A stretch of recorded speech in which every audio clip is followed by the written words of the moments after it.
It's the power hour, the 11th hour. Tune in to your history, you know it ain't no mystery. Power hour, the 11th hour. You gonna get to history, 11th hour. Power hour.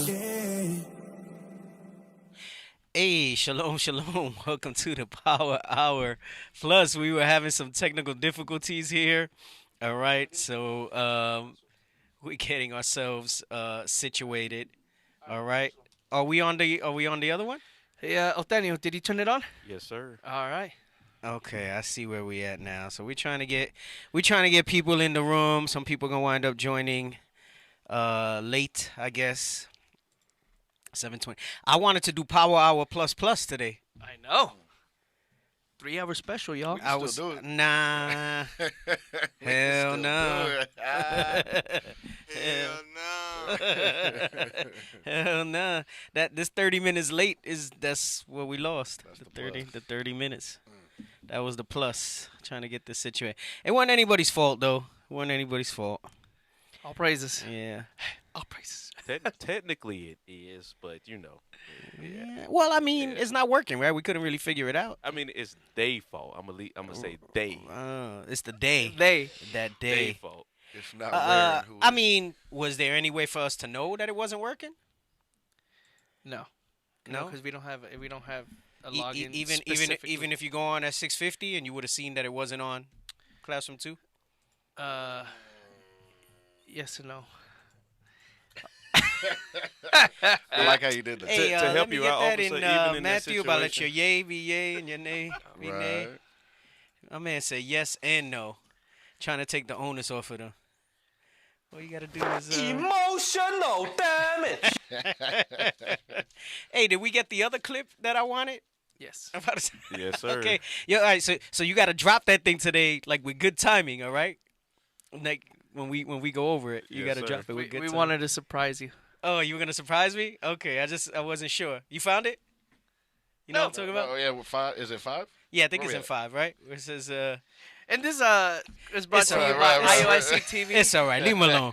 Leave him alone. Leave him alone. Leave him Today's alone. broadcast is He brought just to you. he just came back. He was teaching all strong. Bro, his voice is not even the same when he teaches in Spanish. I I came lost back my. with an extra level of confidence. Nah, like his teaching in Spanish, he sounded like a different. He was turned into another man. Damn. Prophecy being fulfilled. He was turned into another man. All I saw that praises. little clip, him teaching in Spanish, and it was funny because then at one point he talks in English to the reader, and you hear the whole switch off in his voice. Yeah. Yeah. Uh, How was it in Puerto Rico? How was it in me? It's like It's- Prince when he sings and then he does an interview. How was it in me? Isla? Wow. Man, it's slow. I'll say it's slow as far as foot traffic for camp. It looked like it. It is. It's really hard to get a good camp spot. Is it kind of like out here? Yeah, bro. Like the foot traffic kind of weak? Yeah, out here. That's it's like- so strange. But you know what you do see? I mean, we went to the hood, to one of the hoods, Comunidad Luis Lloren Torres, and it was good. We were passing out flyers. We posted on a 4-way stop. We were just passing out flyers after flyer after flyer. That one was good. But camp, it's not hot like where you think like, oh, it's Northern Kingdom, it's a island, Northern Kingdom country ish. A lot of simulation too, where everybody's comfortable. You know, it's little America. It's little America. That's how I feel about it, man. Yeah. That's how I feel about it. So- I know. I was telling, cause even the night camp, they look dead, bro. It was. But I said, look, maybe this week it'll be a little more popping because people are traveling, Thanksgiving. I said maybe, but I've been wanting to go, but like I don't want to go, and then that's what it's like. you're gonna have to go like. No, but and it's not because I don't want to go and support. It's that I gotta be very selective with my days that I can go. You know, my responsibilities here, and you know, Yeah. it's challenging for me to take the days the way I need to. So I save them for things that are necessary. Right. So it gets a little difficult. Wow, that's It was a little slow as far as Yeah. camp. Flyer mission was good. Flyer mission was good. Yeah. Maybe that's maybe you gotta get a little more creative. You do the camp because that's the foundation. Right. But maybe some of the other things to kind of get around and do some stuff. Right. Okay, all right. I was telling the officers out there, said probably you're gonna have to do is set up like a tent. They have a lot of where you sit down. They sell like a lot of things on Sabbath. Like Oh, like those little street fairs, like those Yeah. markets, those flea markets and stuff like Yeah. that. Yeah. said Do like those. an informational tent or something like Exactly. that. Yeah. Exactly. Yeah, that might be a good look. Yeah. You know, still go to camp, let themselves get built up. All Yeah. praises. I think they say there's more Puerto Ricans outside of the island than there are in it anyway. Yeah. Yeah, I tell you, that's like the South Bronx. Never been so. Because the South Bronx is considered Little Puerto Rico. Mm, Or used to be. I don't know what it's like now these days, but it's considered Little Puerto Rico. mm. So Puerto Rico to me nowadays is like the South Bronx. Like it's just further south. Like it's basically the Bronx, just meaning it's the United States. Okay. It's the United States. Yeah, that's what it felt like. So. Yeah. But that mofongo. Oh gosh.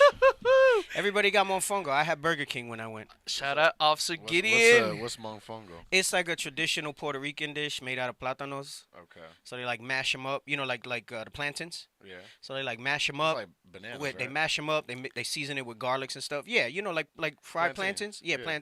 plantains. Let me say it like that. Right there. Let me say it like Judah. Proper. Plantains. So Full and screen what it. they do is they like mash it up and season it. A lot of garlic, right? Right. And then they'll fry it, right? And it kind of looks like this. And then you get it with like sometimes it comes closed. Other times they'll make it like a little bowl and they'll throw like meat on it, like you see up there. Right. I Right. got the that's some mofongo skirt steak. relleno. That thing is fire. Yeah, bro. and then they'll also it comes with like different broths. So Right. like it just has such a savory taste to it. Like, you know, with the rice, the beans, your carne and all that stuff like that together. It's I'll have to ridiculously try good. Mofongo's the move, bro. Yeah, bro. Mofongo's good. You gotta be careful though, depending on where you go. A lot of places like to throw like a chicharron in there. Really? Yeah, like some places they make that like it's typical for even if you don't pick a meat, it comes with chicharrons like the pork skin. Pork skin, Yeah. yeah. So they'll like to throw it in there. So you normally gotta ask and make sure that there's no pork in it. Right. But Did not know that. yeah, man, I have not been able to have my mofongo, man. Yo, and then shout out. Oh, they do it with yuca too. Real good, real good. That you can do mofongo de yuca, which cassava. I don't know what your cassava is. Yeah, it's a plant. Yeah, it's like a root vegetable. It's white. Yeah. I don't Yeah, it has like a brown skin, real rough brown skin. I've heard of it, but I Yeah. don't. Yeah. Yeah, there you go. Yuca. I freaking love yuca. That's another thing that you don't get a lot of out here. Mm. Yuca's delicious. You can make that thing. You can make yuca mashed potatoes. My favorite is boiled, and then you do like the pickled onions, the red onions, and you do it with like salt, pepper, garlic, and like olive oil on it. Damn. And you just throw that with the rice and beans and whatever. It's delicious, bro. Yo, I'm getting hungry now. Yep. So you enjoyed the mofongo. Yeah. All right. Okay. And that's you know what's who going made on it? Who? The ladies that do it. We go to that restaurant, that hole in the wall. They're Simeon. Oh yeah, look, they got creamed yuca. That's like like mashed potato yuca, garlic mashed yuca.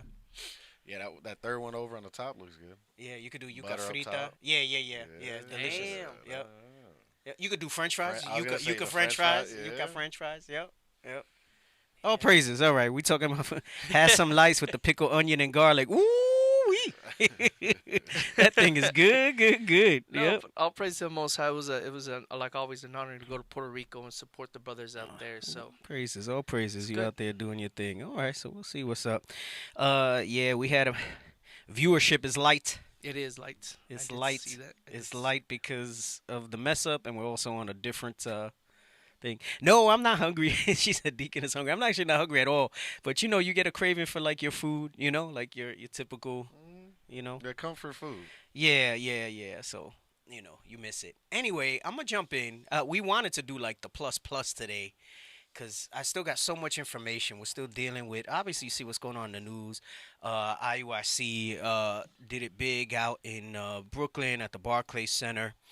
And we went out there to bring awareness to our cause, to the Israelites. Bishop Nathaniel did an amazing announcement to the ADL and SPLC today. Basically, if you want to know about us, don't go to third parties. Come to us. Talk to us about it. Talk to us about it. Come to us. Talk to us about it.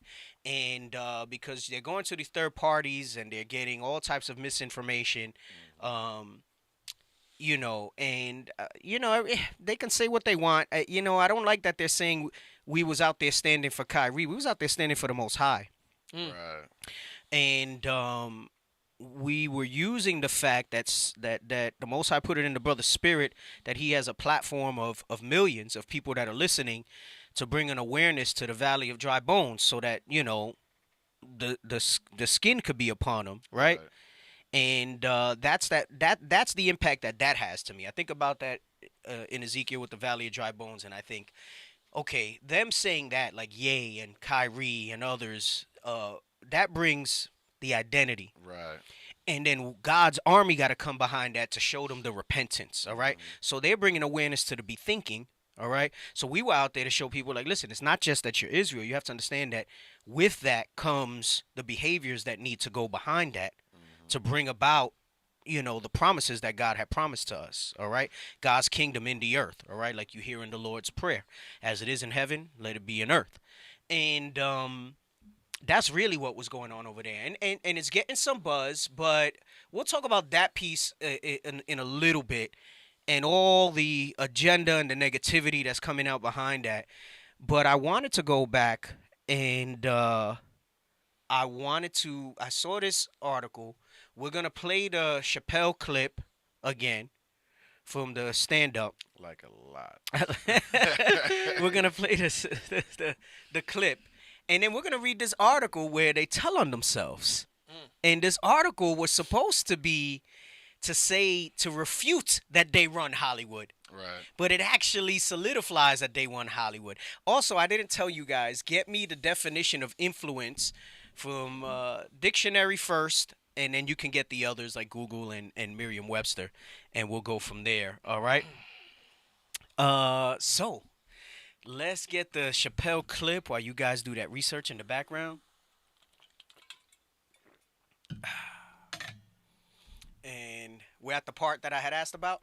Yes, 6:30. Yep. All right, listen really good. Listen really good.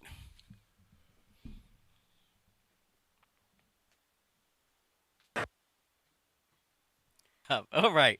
So they're saying that's anti-Semitic. Right. That's an anti-Semitic statement because he's saying there's a lot of Jews, right? There's a whole agenda behind this thing.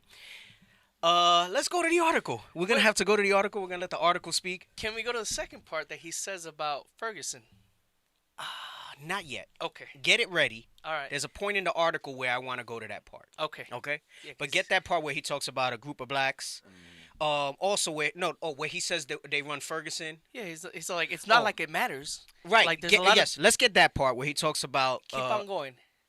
Let's get that part, and then after that, I want you to get the part where he says you see a group of blacks, it's a gang. You see the Italians, it's the mob. Right.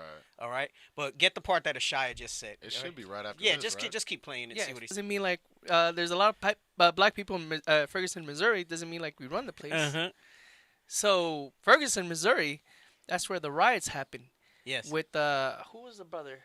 Oh gosh. Was it Michael Brown? Yes. Ferguson. Yes. Yeah. Michael Brown. Right.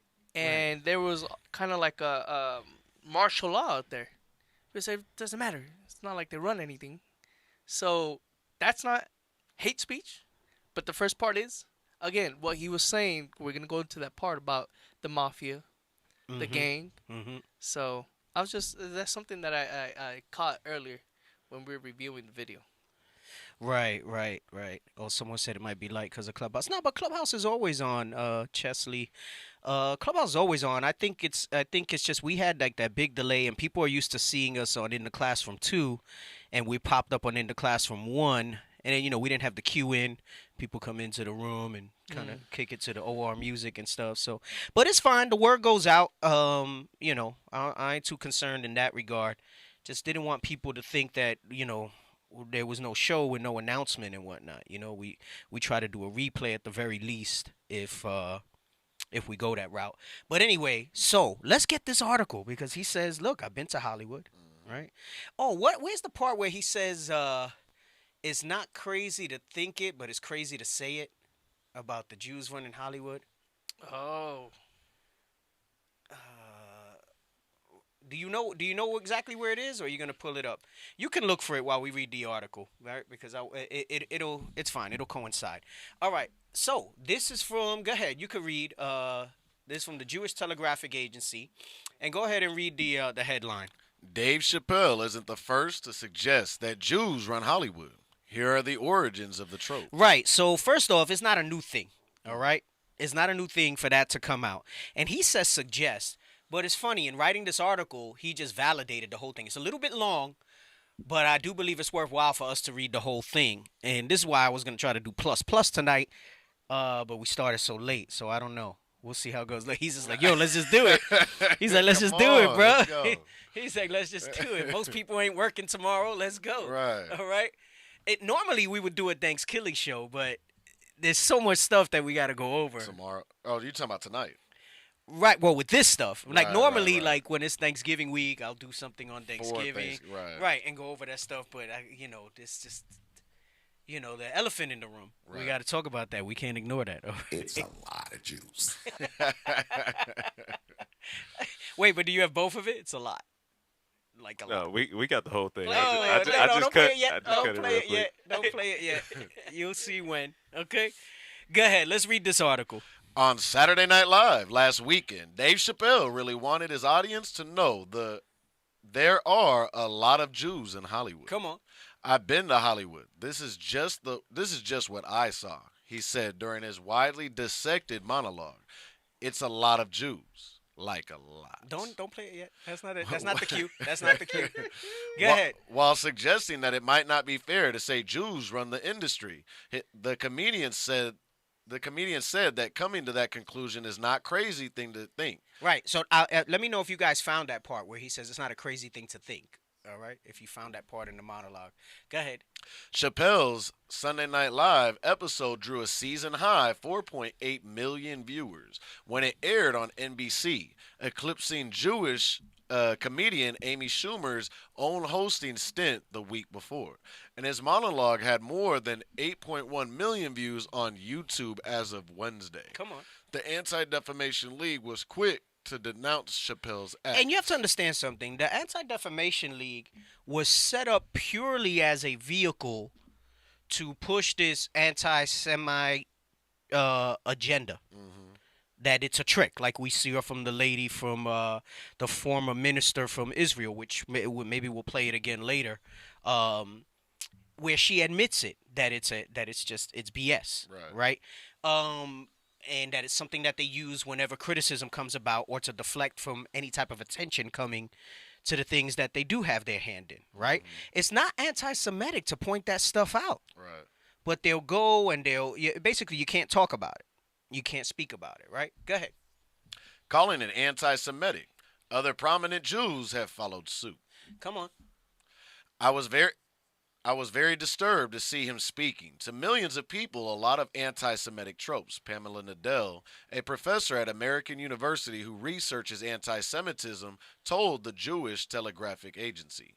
But Chappelle, who was himself riffing on recent anti-Semitism controversies involving Kanye West and Kyrie Irving, wasn't exactly breaking new ground by insinuating that Jews run Hollywood.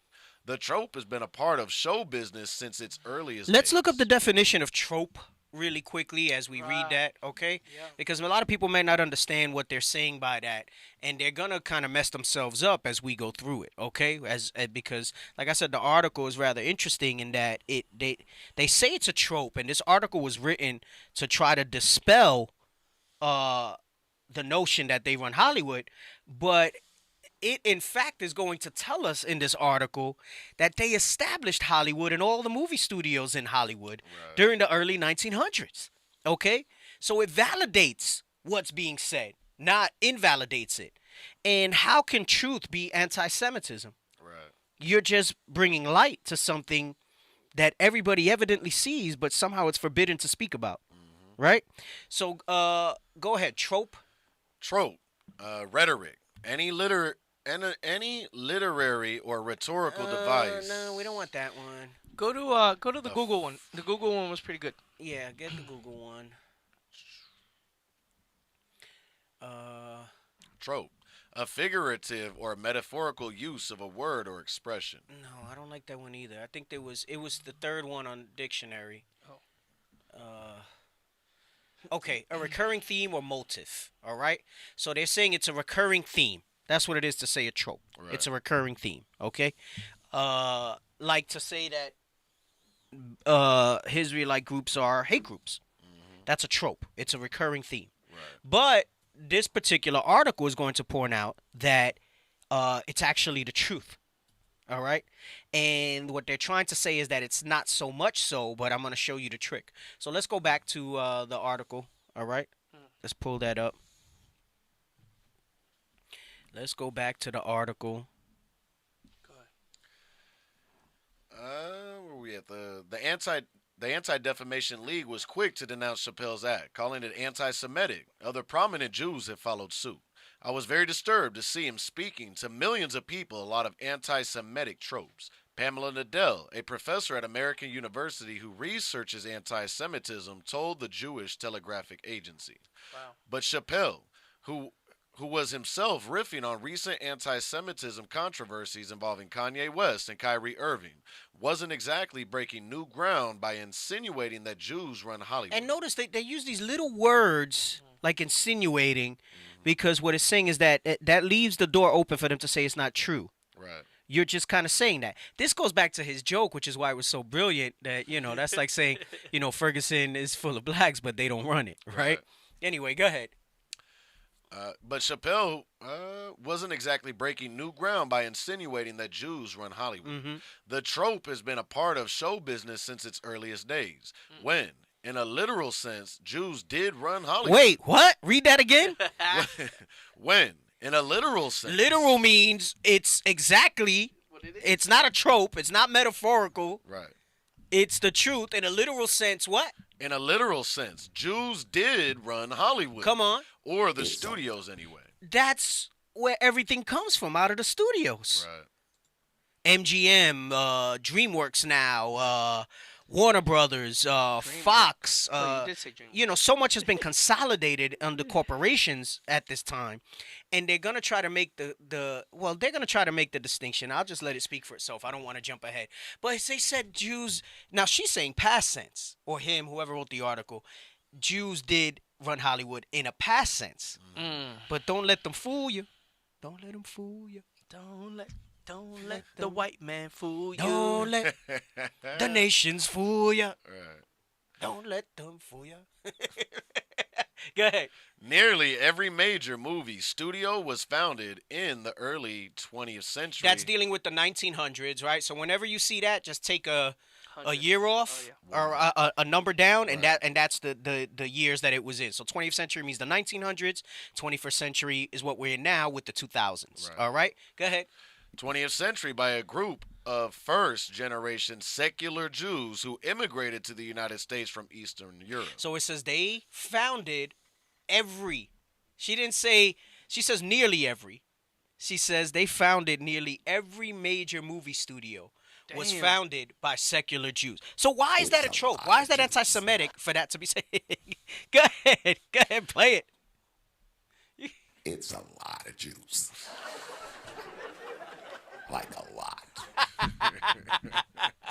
Somebody had put in the comments we got to make that as a soundbite, so we made it a soundbite. All praises to the Most High for that suggestion. Right? Go ahead, read on. Carl Laemmle whatever it is. Universal Studios. Universal Studios. Right. They have the theme park. Right. A Jew. Go ahead. Universal. Jewish. Let me say that. Go ahead. Ish people. Adolf Zakor, Paramount. Paramount. You got Paramount Plus. Right. Right? Yeah, that's how we know it today.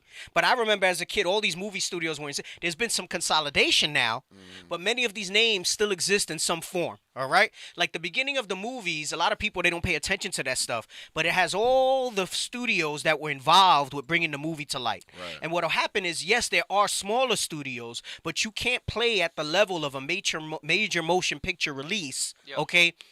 Unless you sell rights or share with the major studios, right? So there may be studios today that are not Jewish owned and run, but they cannot get on the mainstream without going through one of these major studios that Yes. we're reading here. Right. They do not release them individually. One of the Now- brothers is saying their names are on the credits as well. When you look at the credits, there's a lot of names. Yes, There's a you'll lot of see Jewish all of that. names. You'll see all of that. All right, so we got Universal, we got Paramount. Come on, Universal, Paramount, William Fox. Fox. So that's Fox, okay? Which was recently acquired by Disney, but don't get it twisted. Fox Studios is still there. They eventually became 20th Century Fox, okay, so on and so forth.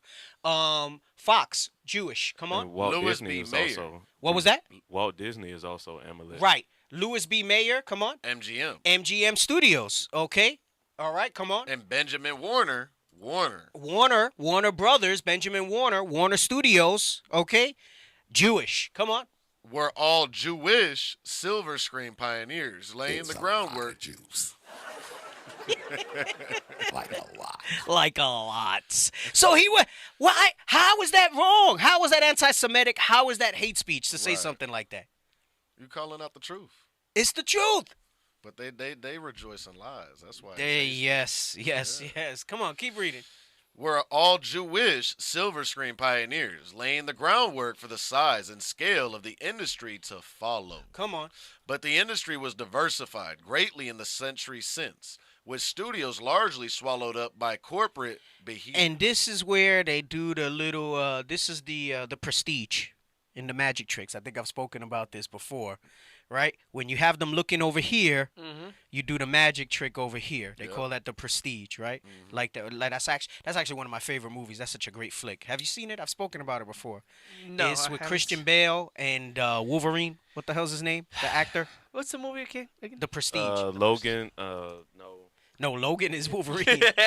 I can't remember Hugh his Jackman. name right now. Hugh Jackman. Hugh Jackman, and Scarlett Johansson's in it, and Christian Bale. The Prestige is it's a little bit slow. It's like a slow burn, but if you've never seen it, it'll blow your mind. But it's one of those that the ending, you kind of almost don't see it coming, you know? And then at the end, you're like, oh, snap, it kind of made sense. The subtle cues were there. Prestige is an excellent movie. Anyway, the Prestige is the part of the magic trick, right, where the trick happens. Right. So they're telling you here, this is the Prestige. Yeah, we founded all the major studios, which are still in existence today, but the studios were swallowed up by corporate behemoths. But who runs and owns? See, because they'll try to tell you, well, the people own the corporations, the shareholders. But that's not the case. That's if you understand how corporate structures work, it's all a game, all right? But the bulk of the shareholders are who? So what they've done It's a was, instead lot of of being the Jews. face of the studios, they've gone behind the scenes and they still call the shots. Right. They still call the Right. shots. This is why it says there's a lot of Jews. She's going to use a different word later, The Okay. puppeteer. right? She's going to use a different word later that'll tell you that. Right, the puppeteer. They Go ahead. faded to black in the shadows now. Yes, they faded to black in the shadows because it benefits their agenda. Right. They didn't need to fade to the black in the shadows in the early 20th century because everybody was unequivocally accepting that they are the Israelites that the Bible speaks of. But when did Abba Bivens start teaching? What is Right. that? 70s? Right around, actually a little before that, 69. right around the civil rights movement. Yes. Okay. In its prime. And yes, if you look at the history, they talk about Crowley and his church and some early Israelite churches. Right, Bishop Nathaniel has gone over this with the history of Israelite groups, but it really didn't come to prominence the full identity. Right, it wasn't until Abba Bivens that it was taught who all the tribes are. All right, and they started to have to fade to the background. Okay, to fit their agenda.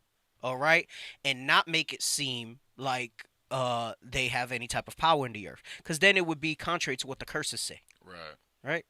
I have another video which I didn't queue up, but he says I'll post it and we'll play a little bit of it. I wanted to play a longer segment of it where it's a Amalekite, a Jewish guy, saying that it's against the Torah, the state of Israel, out of their own mouth. Wow. But they're not calling him anti-Semitic.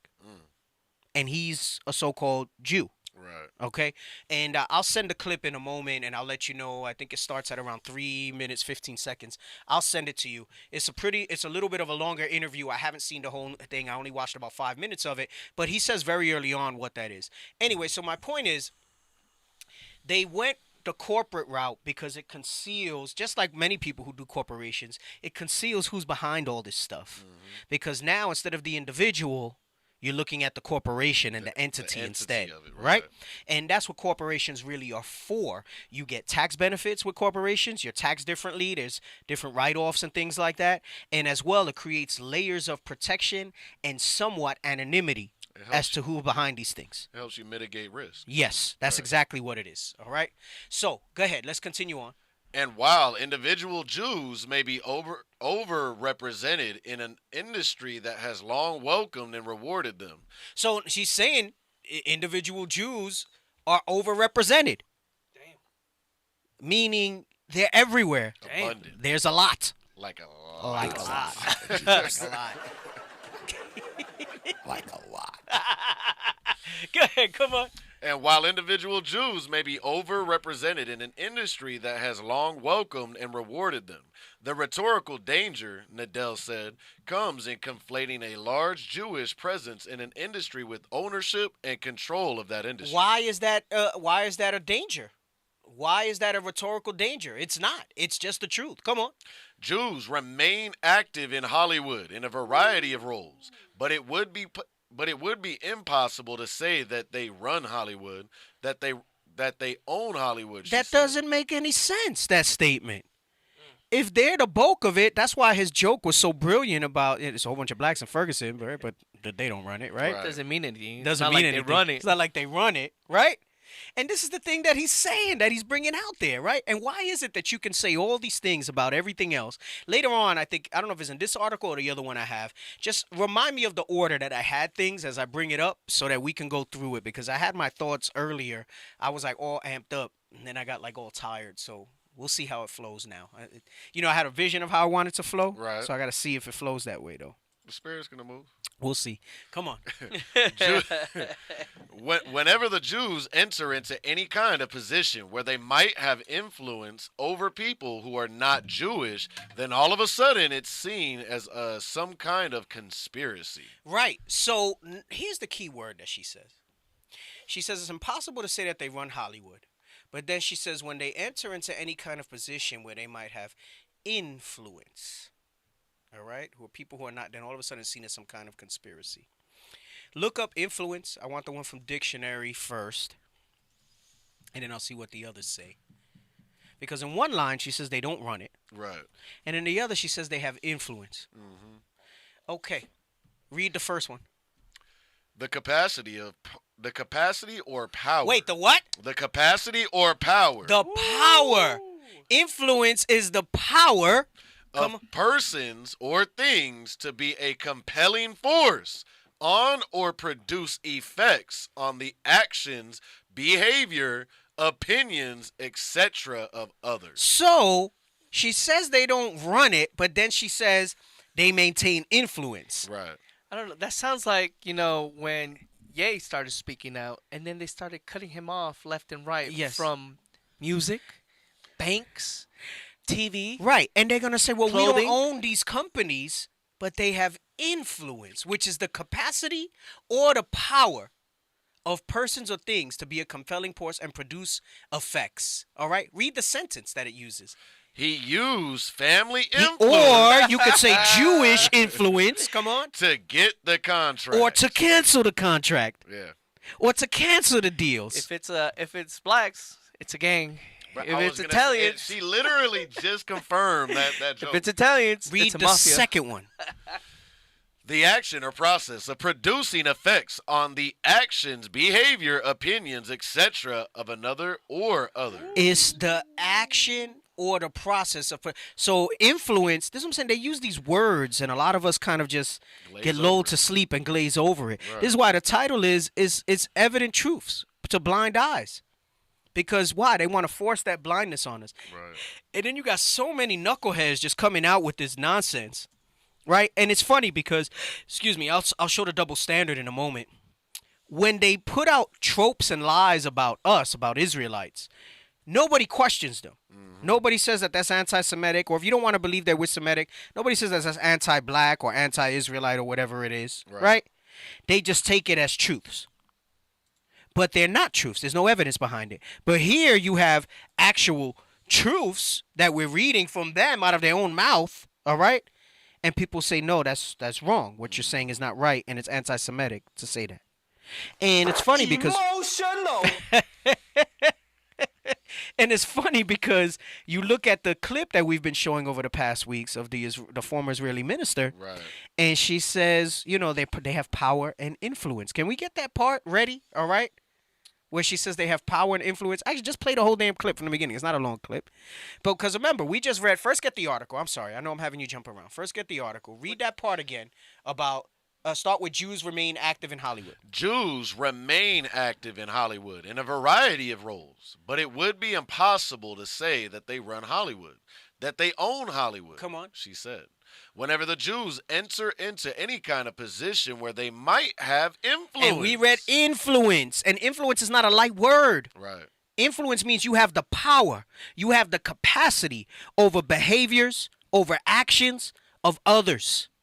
She says influence, you can just replace that to say power. Right.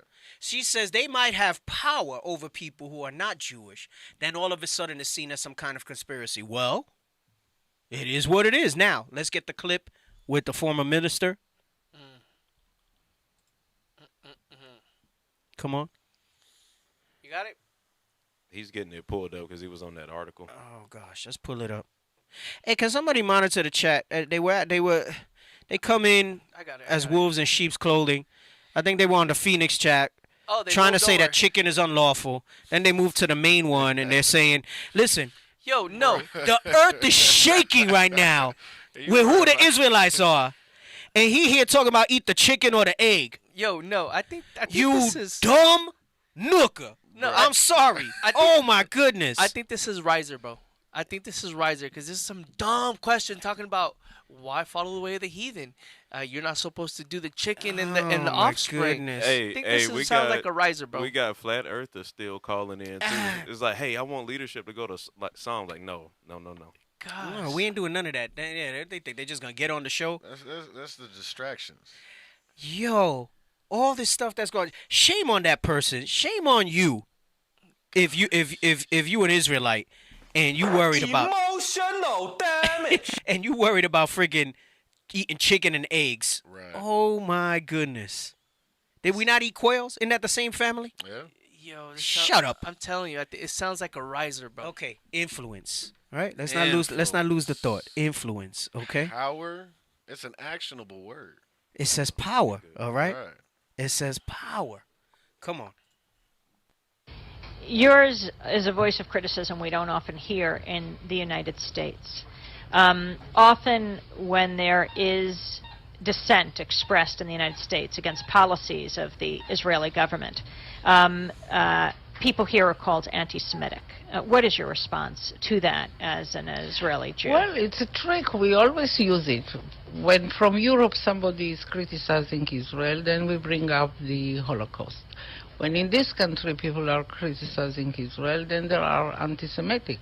And the organization is strong and has a lot of money, and the ties between Israel and the American Jewish establishment are very strong, and they are strong in this country.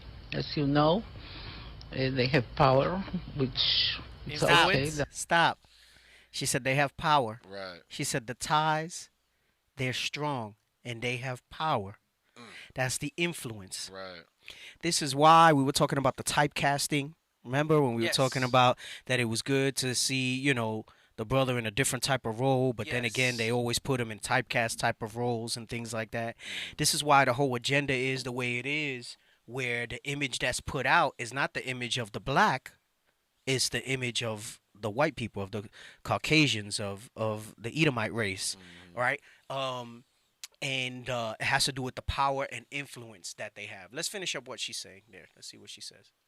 As you know, they have power, which it's okay. They are talented people, and they have power, money, and media, and other things. Stop. Power, Media and other things. media. They have power, they have money, media, and other things. Come on. And they have power, money, and media, and other things. and their attitude is Israel, my country, right or wrong, the identification. And they are not ready to hear criticism. So stop. And That's all I wanted on that. So let's go back to the article. Let's go back to the article. Read that part about influence again. Whenever the Jews enter into any kind of position where they might have influence over people who are not Jewish, then all of a sudden it's seen as some kind of conspiracy. It says it's seen as some kind of conspiracy. It's the truth. Right. It's not a conspiracy. She's saying it without saying it. Come on. Conspiracy theories dog Jews in Hollywood from the industry beginning. Because so many Jews. And to call something a conspiracy theory, that term was created to discredit anything that can be considered truth. Yep. Right. Like what she said, we're not ready to hear criticism Right. against the Jews. Right. No, let's call it Right. conspiracy theory. Right. That falls under the crafty counsel that you read about, right? And the things that they came up with to manipulate how we view things and how the masses move, to the point where I'm going to show you the idiocracy, the idiocy of not just Edomites but of our own people in the comments that they were making after they saw our brothers blitzing the Brooklyn in the Barclays Center. Come on. Conspiracy theories dog Jews in Hollywood from the industry's beginning because so many Jews were in control in Hollywood in its early years. Joseph Breen, who for decades ran the industry's production code office and tried to make movies palatable to Catholic morality groups, blamed the Jews for sneaking sex, violence, and moral depravity into the movie. Meaning they had an agenda to push out all the nonsense that you see in movies now. That's sin. Right. Yeah. They wanted to push the sin out because they knew that it would keep us in sin by extension. Right. All right. Remember, sin has no effect on them, but it has an extremely detrimental effect to our people. Yes. Right. Because we're under those judgments. Right. I mean, they're under certain judgments to an extent, but go ahead. But their rise to the top of the still young motion picture industry wasn't because they were part of some secretive cabal. It's because historians say Hollywood provided a low barrier to entry for enterprising businessmen and was lacking the anti-Semitic guardrails of more established industries. And that's BS because when you look at all the other industries like the banking and everything else, there was no guardrails in those things. All right. You look at there was a series that came out on the History Channel some years back. I was still in New York, so you're probably talking about at least 6, if not 7, 8 years ago, and it was called, I think, The Men Who Built America, and it went over like Andrew Carnegie, all right, and the like. It went over which was U.S. Steel. So he was the one that built a lot of the construction and stuff like that. It went over the founders of J.P. Morgan Chase. It went over, I forgot who the guy who was the shipping magnate, the railroad magnate during that time. And when they made all their monies and maintained their influence since then, you talk about that rat race, that graphic of that YouTube that we saw where they got this head start. And then when we finally get to start running, we have all these obstacles in the way that prevents it from ever being equal. It was all outsizedly Jewish influenced. So there was no guardrails that they speak about when they bring that up. So they're trying to say that and contrary, we just heard from the former minister of Israel, one of the former ministers of Israel, that she said they have influence over the media and other things. It was some secretive cabal. All right, can we get that in Psalms 83 real quick? Start at verse 2 and get right to the point. Right, the Rockefellers. I don't know if anybody took a look at that show.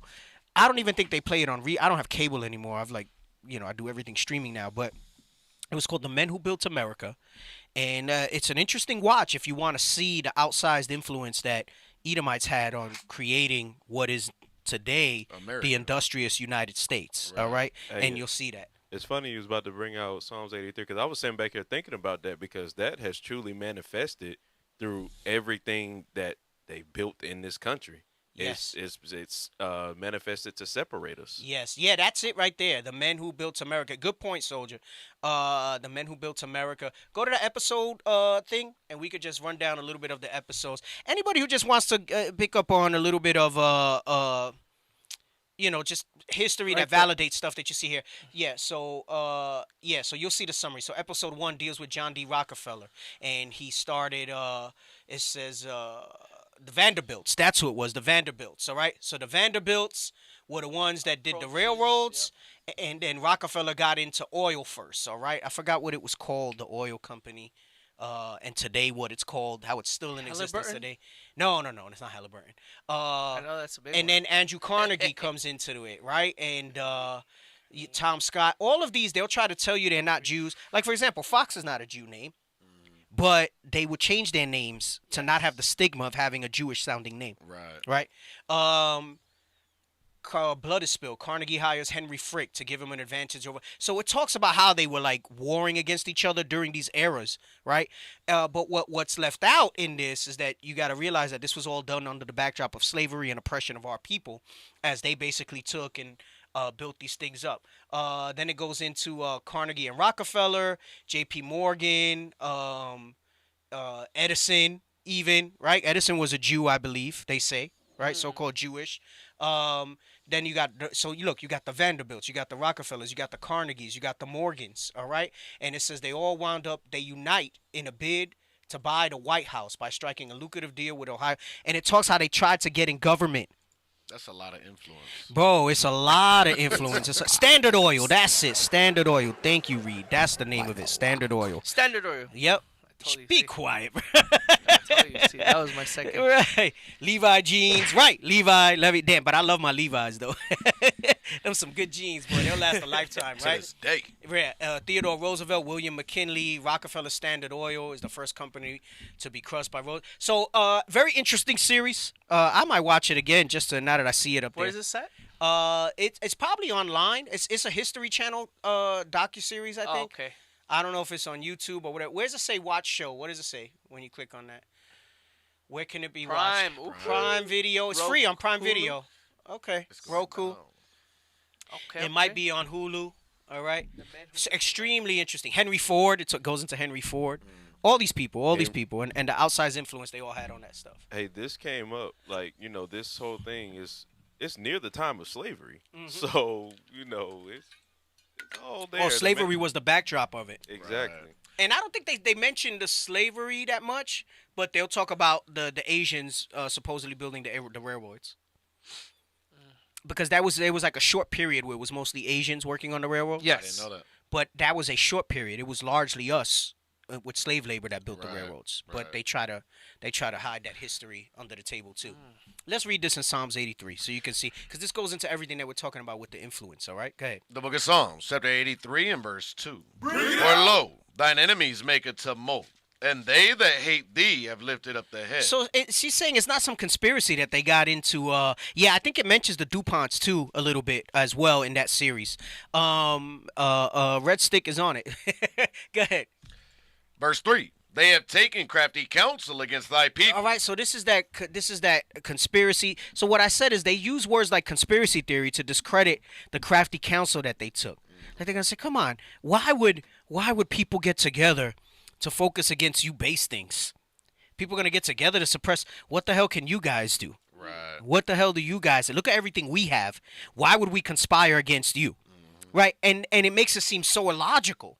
Why aren't they conspiring against these other world powers and things like that? It's because there's a confederacy, and part of that crafty council was, let's get into Hollywood. Let's get into these positions of influence. Look, they control the oil. They control the shipping. They control the railroads. All right? They control the banking system. They control the media, and under media comes social media. I mean, look, Mark Zuckerberg. I mean, look at all these people. You're going to say, oh, Elon Musk bought Twitter right now. There's so many things behind the scenes that are being done. I know we had that graphic, I think we got a strike on one of the shows for putting up that graphic, so we're not going to put it up, where it talks about the Jewish media and how all the way they're named today, the corporations, what they're called. Yeah, I think we wound up getting a strike, and we had to take that off to put up one of the bishop's classes, because he showed it in one of his classes, I think, a couple weeks back. And I think we wound up getting a strike, and we had to put it back up, right? So, it is this crafty council, this confederacy that was done, all right? Read verse 3 again. They have taken crafty counsel against thy people, and consulted against thy hidden ones. And consulted against thy, meaning they get together and they do have these grand meetings and they do have these things, and the movers and the shakers start, and it's not all of them. I'm not saying that however many there, let's say there's hundreds of them, right? I mean, we know there's hundreds of thousands, maybe even millions of them. Let's say there's hundreds of them. It's not like all of the hundreds get together and they're all in the know. It's a need to know basis. Right. This is that upper elite that make the moves and things like that. For part of their plan to work, some of their own people have to actually believe it as gospel, so to speak, as doctrine, all right? But at the higher levels, that's like when you see Independence Day and the first one, and they go in and they tell the president, and he was like, yeah, that don't exist. And then the general was like, well, and he was like, why didn't I know about that, right? Plausible deniability. That's why you don't know about it, right? And not everybody needs to know about those things. Meaning there's things even above like world leaders. There's those things like the Trilateral Commission. People say the Illuminati, whatever it is. All the different terms they want to use, okay? We're really the Illuminati. They just took that. We're the illuminated ones because of... Remember, you read that in Deuteronomy where it says, this is your wisdom and knowledge in the sight of the nations, right? But it says they consulted against, meaning their whole agenda and the outside influence they want to have is against this. So remember I said earlier, they wound up maybe pulling back from being the face of these Hollywood studios and the media, okay? Because then it starts to show that they're not the people of the book. I'll give you an example. Deuteronomy 28:15. I'm going to take some basic stuff and show you this. This is why the Bible's never... People, when you hear a brother or a sister say, oh, yeah, I know that scripture, I've heard that scripture, there's so many ways that these things apply that you can refer back to, all right? And it's never something where it's exhaustive and you say, oh, it's the same thing. It's not the same thing coming out. What we're showing you is how encompassing and how broad one verse covers so many different things that are happening in the earth, all right? You just got to expand your mind, all right, because it's right in front of you. This is why Christ would often say, them who have ears and eyes, right? Let them understand, let them hear, let them see. Okay, read this really quick. The book of Deuteronomy, chapter 28 and verse 15. This is why they try to not be the face of it anymore, because then they realize, okay, this thing is coming out. This is where we're at in the history right now, right? And all right, now we're going to enact this phase of the plan. All right, we're going to fade to black, but we're still going to exert our influence or our power over these things. Go ahead, come on. But it shall come to pass, if thou wilt not... It says, but it shall, meaning it must, that it will. Come on.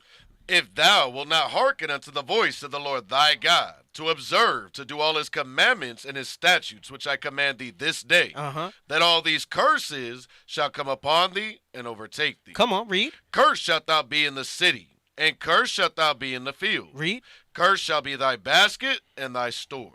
Right, so they don't fit that curse. If they're the face of Hollywood studios, if they're the heads of banks, if they're the ones that have the influence over everything, they like to portray that they're the victim. They want to portray that they don't have outsized power and resources. Right. Because then this is invalid. So they have to say, no, we are. So you know how people say that victim mentality? It behooves them to play the victim because they're they're the square peg trying to fit into the round hole. Right. Damn. Everything in the world tells you that they have power and influence. Here's the other thing. She says that they went into Hollywood because it was a low barrier to entry, but yet they are in the garment district. They're in the diamond industry. They're in all these different industries that are outside of what the influence is there that was reading in the article. All right. So they don't fit those curses. That's some of the curses that they don't fit. It says that we would be cursed and we would not prosper as a people. Yes, we may have individuals that have certain businesses that may achieve certain rank and status in this earth, but as a people, we have not done that. Right. Where do you see them in any type of situation that you can? They say don't compare atrocities. No, we're comparing who identifies with the curses and who don't. That's exactly Where right. do you see them in that situation? You don't. If you were to go line by line on the curses, nothing in the curses relates to what they've ever been through. Right. So they have to fabricate it. They have to manufacture it. They have to manufacture it. All right? Let's go back to the article. There were no social barriers. There were no social barriers in a business as new and faintly disreputable as the movies were in the early years of the 20th century. Historian Neil Gabler writes in his landmark 1988 book, An Empire of Their Own, how the Jews invented Hollywood. They got a whole damn book that shows that they invented Hollywood. Bruh. She quotes the book. Hell no. Oh my goodness. This is why I'm saying this is evident truths. Right. Is that anti-Semitism or is it bringing light to darkness? Right. That's a heavy title. That's a heavy title. It might not be as snazzy as some of the other titles have been the past couple of weeks. You know, people like sensational titles, so Right. I try to give them the sensational title. But that thing was that. It's exactly what it is. These are evident truths. Come on. In the book, Gabler notes that the movie business, which evolved out of other professions like, is that vaudeville? Vaudeville. And the garment industry, where Jews had already found a toehold, lacked the impediments imposed by loftier professions and more firmly entrenched businesses to keep Jews and other undesirables out. But yet somehow they're in all of these things. Go ahead. Come on. As such, Jews, particularly recent immigrants, were able to thrive in show business. So they're basically trying to make an excuse as to why they run Hollywood. But it's not that. It was that they consulted against the real Israelites, like you read in Psalms 83. Come on. were able to thrive in show business in a way they couldn't in most other industries. Once they were in, family ties or other general phenomenon and affinity groups often led to the Affinity groups. An affinity means you have a love, a desire. Your goals are aligned. You have an affinity towards it, right? So like you could say, oh, I have an affinity towards nature, right? Mm-hmm. Like if you like greenery and animals and things like that, right? It means you feel connected to that. That goes into the other nations that you read in Psalms 83, where it says they were confederate. All right, you can replace affinity with confederate, meaning it was in all their best interest that the real Israelites would be hidden and our history erased. Okay, it was in all their best interest. Come on. Where are we at? Often led them I don't see it. where the blue is. Okay. Often led to them elevating other Jews in the industry. For example, prolific Jewish producer David O. Selznick, whose credits include Gone with the Wind, Rebecca, a huge string of other hits in the 1930s and 40s, spent many years at MGM, run by his father-in-law, Louis B. Mayer. Come on. Areas like the film, garment, and publishing industries were attractive to Jews. So look at what they're saying. That's all media. It wasn't just film. Publishing industries. Dealing with books and newspapers of the time. Come on. Nadell said, because there were so many other sectors of the economy where they were barred. That's not true, though, because they're in every sector. Come on. But in exchange, Hollywood's prominent Jews had to effectively extinguish their Jewishness.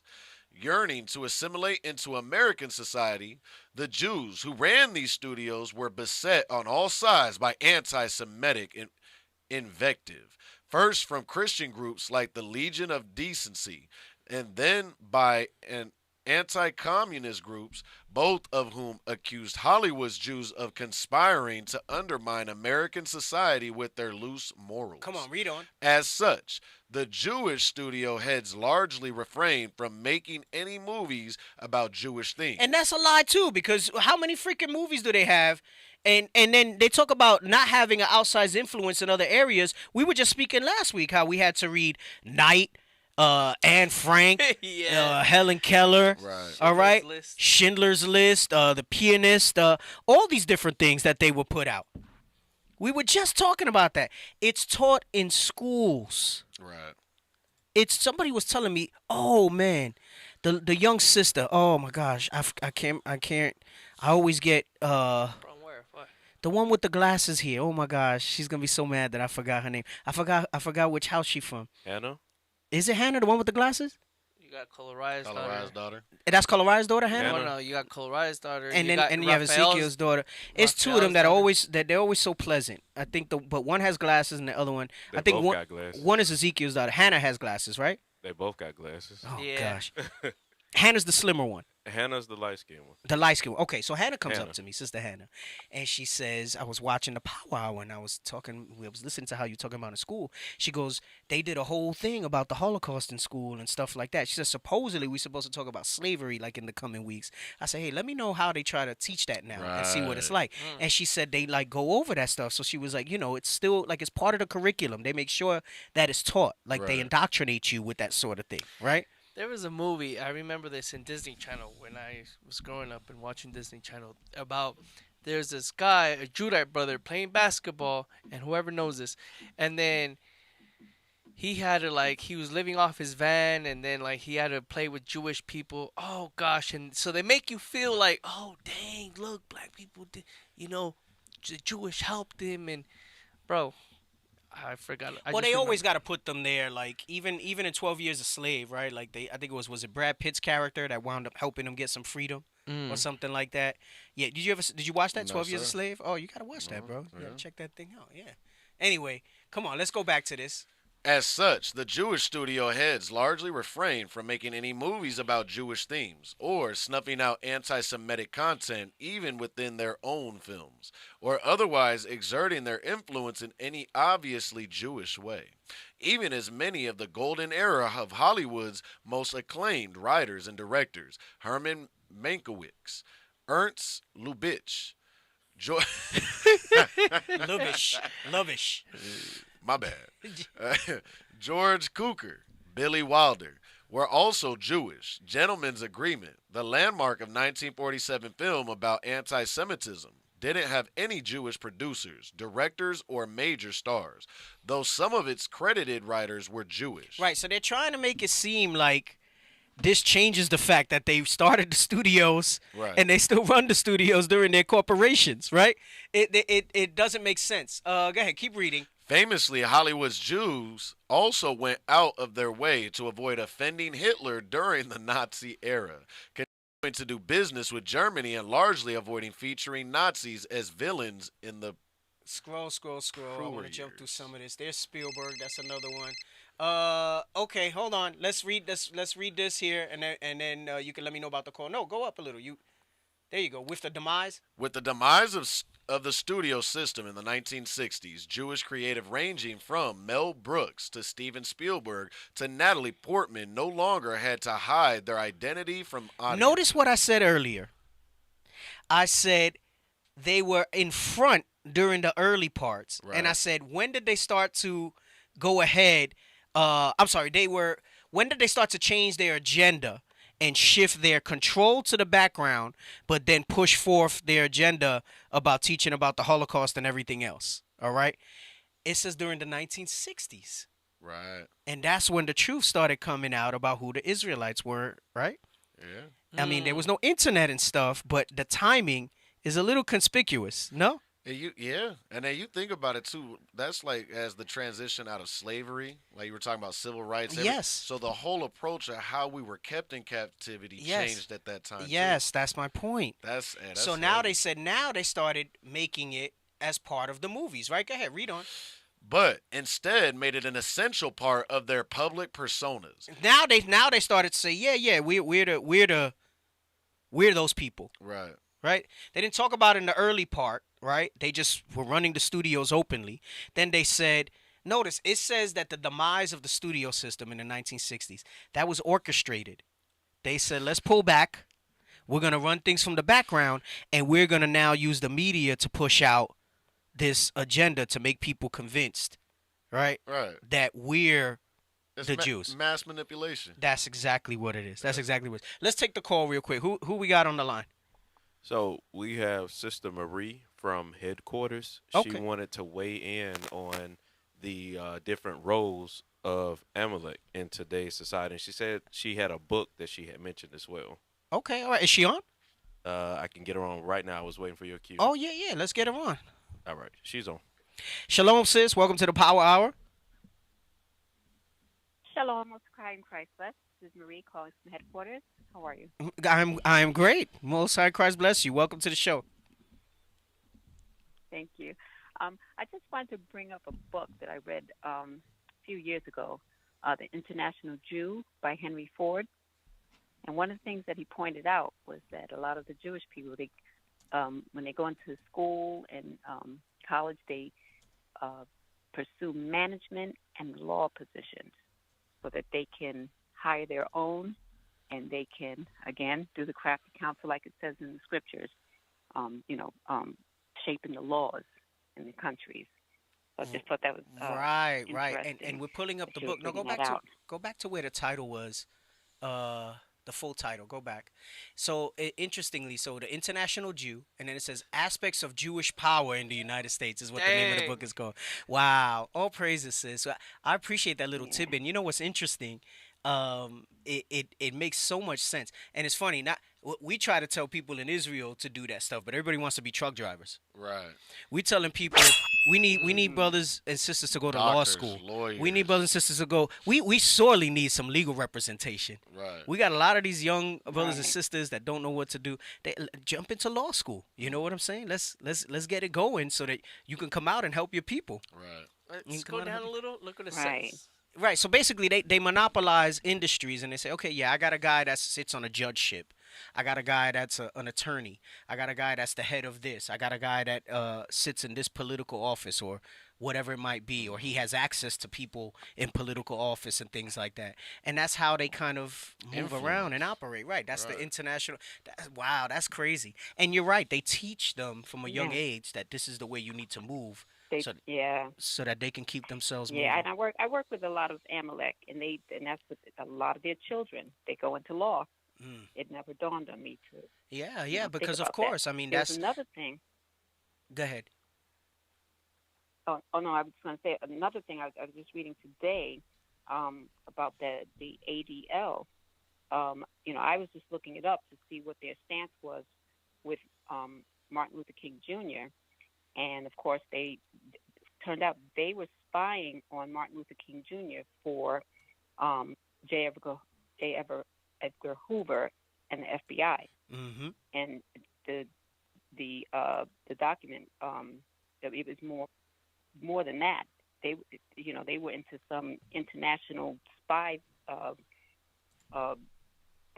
ring with Israel and some other countries. So I'm kind of surprised that the organization still lasted even after they were investigated and all of the spy rings that they had going on.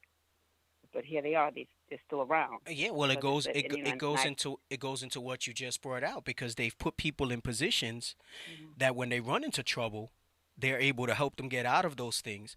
So it's basically, they say it's a conspiracy theory, but it's a big confederacy that they have Right. that they're able to say, hey, okay, Wow. we don't got to worry about this. Before they execute a plan, they have meetings and they say, okay, well, if this comes up or we get litigated this way, who do we have here? Who do we have there? Oh, we got this guy.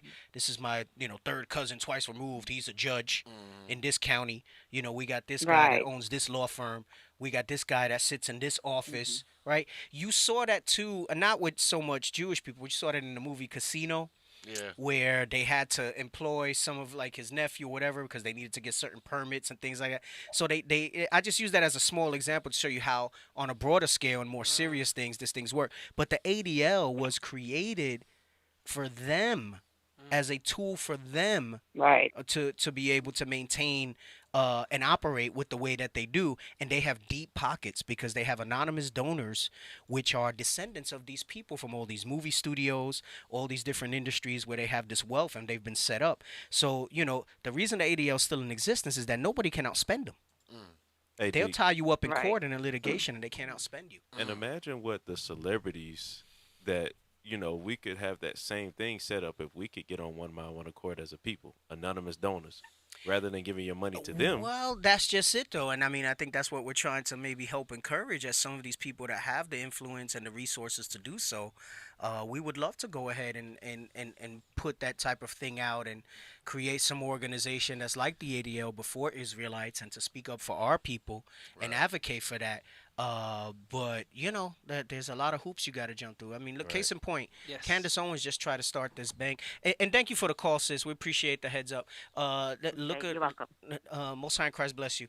Look at they Most it was High called God bless. it was called Glorify Bank or something, and they were trying to charter a bank that basically wouldn't shut you down for free speech and things like that, and they were not able to get it off the ground. Why is that? They didn't go into a lot of details, but they just announced, I think this week, if you look it up, Glorify Bank, they basically said they're not moving forward after 3 months trying to get chartered. So things happen, stuff came up, and Wow. yep. Let's go back. I know we're moving at a little bit of slower pace with this article, but I feel I didn't just want to pick certain parts of this article because I think the whole thing is pretty heavy, Well, and we'll pick up a little steam guess what? as we go on. What's up? I just purchased the book An Empire of Their Own, how the Jews invented Hollywood. Oh, you just purchased it. Yes. You're gonna go through it. You're gonna try to bring it out. You're gonna try to bring it out. I just purchased it. Okay, all right. All praises to the Most High. Go ahead. Let's go back to this. All right, and we can speed up the reading just a little bit. I'll stop you as we need to go. Yes, sir. What, you looking for something? No, I'm trying to write down the name of what you just gave me. Yep, okay. Wait, what did I just give you? Oh, his book. Glorify Glorify Bank. Bank. Oh, Glorify. I'm about to research. Yeah, it. it's I think it's GLOR RIFY. IFFY or FI It's on the something. screen. Yeah, that's it. Glorify. Anti-woke bank. See how the media anti-woke bank shuts down after less than 3 months, and it goes into a little bit. And Candace Owens was one of the founders of it. I mean, they had Edom in the mix, but it didn't fit their agenda, right? So they no. Yeah, right? pump it, brakes. Pump the brakes. That's exactly it. I knew I don't know if he was Ephraim or Simeon. When I used to work in banking, probably in the late 2000s, all right, I was doing business banking, and it was myself, and I dealt with the banking side as a wealth management advisor, and then I had a financial advisor, right? His name was Jose. I forgot his last name. Anyway, we had a hookup with this guy, and he had a group, and they were all Northern and Southern Kingdom. They were black and Hispanic, and they were trying to get a bank chartered. And he didn't want us to help him get the bank chartered, but he wanted to help us in other areas that would help them get to the point. And let me tell you, it's not an easy thing to No. try to start a bank. Not at all. Wow. It's not. You think it's a simple process and stuff like that. It is not an easy thing. And the men in the black suits are gonna come to you if you try to get too big, and you are allowed to charter a bank to tell you how to play the game.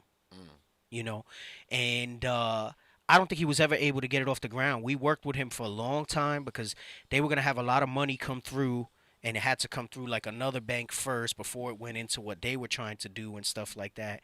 And I remember we went out to the guy's house. I think he lived in one of those good parts of Jersey or something like that, and it was almost impossible for him to get it going. We worked with him for like over a year, and it just folded under.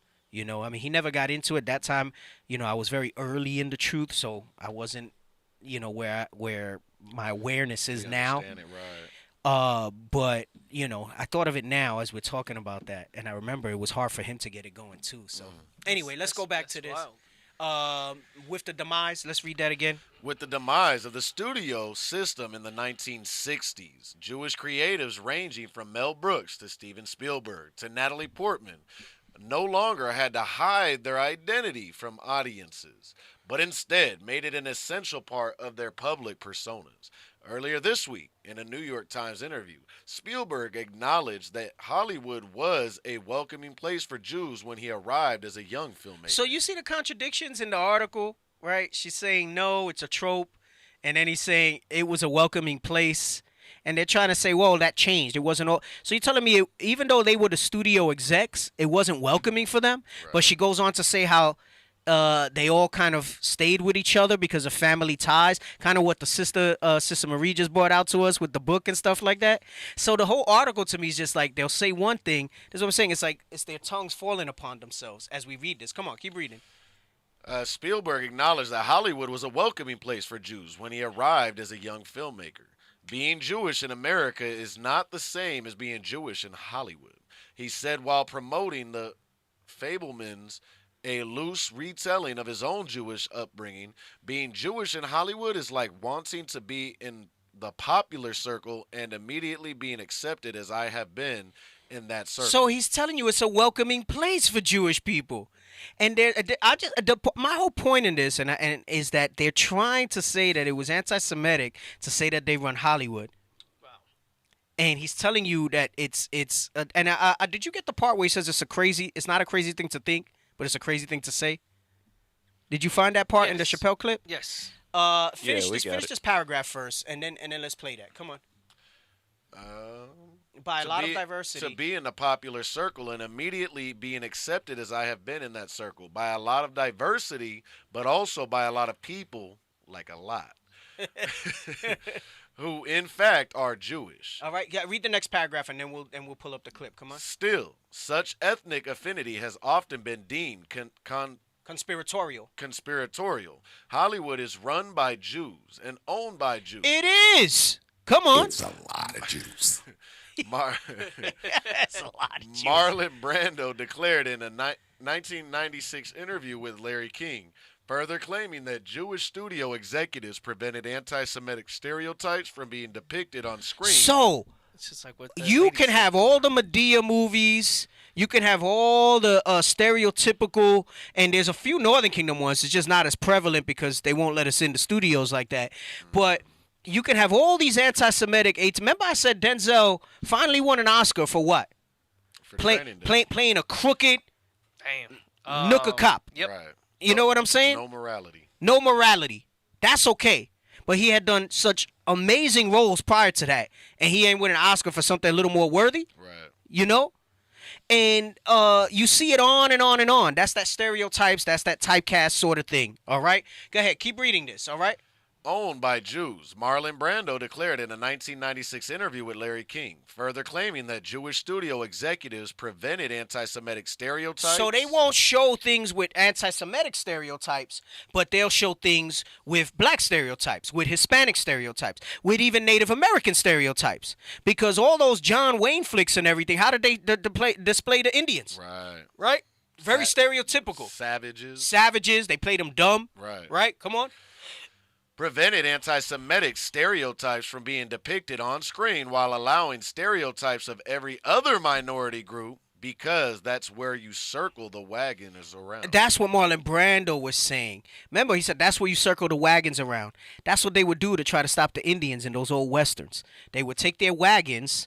All right, they're freaking. Those were like pirate ships because they were going into the west to take the Indian lands, and they would take those wagons, and that's how they would surround the Indians with their wagons and then shoot them down. That's like a prototypical movie scene from that era, right? He says Hollywood, okay, and he got away with it a little bit. He got a little backlash, but he says he was Gad. I don't know how true it was. All right, he had like a whole thing where he had like a Gadite thing. Like if you look it up, Marlon Brando and Native American thing, there was like a whole controversy about it. But they let him get away with it, and he didn't get ostracized as bad, okay? Because he was Edom, right? He was Edom. So it says he basically is telling you the insider secret. They will not portray Jewish stereotypes, but every other minority group, they'll make money off of portraying us in a stereotypical manner. All right. Let's put despite this outburst. Go ahead. Despite this outburst, which prompted intense backlash from Jewish groups, Brando was known for having close relationship with Jews and demonstrating a strong understanding of Jewish theology and culture throughout his life, and apparently spoke Yiddish quite well. See how they covered up for him at the end of it, right? But Chappelle's the devil to them. Ye is the devil, right? If your complexion's not the right color. It's like what you say, it's a sandwich. Right. They sandwiched it, right? Let's play this clip from Chappelle, and then we're going to come back to the article. I know we're spending a lot of time on this article, but it's necessary. Come on.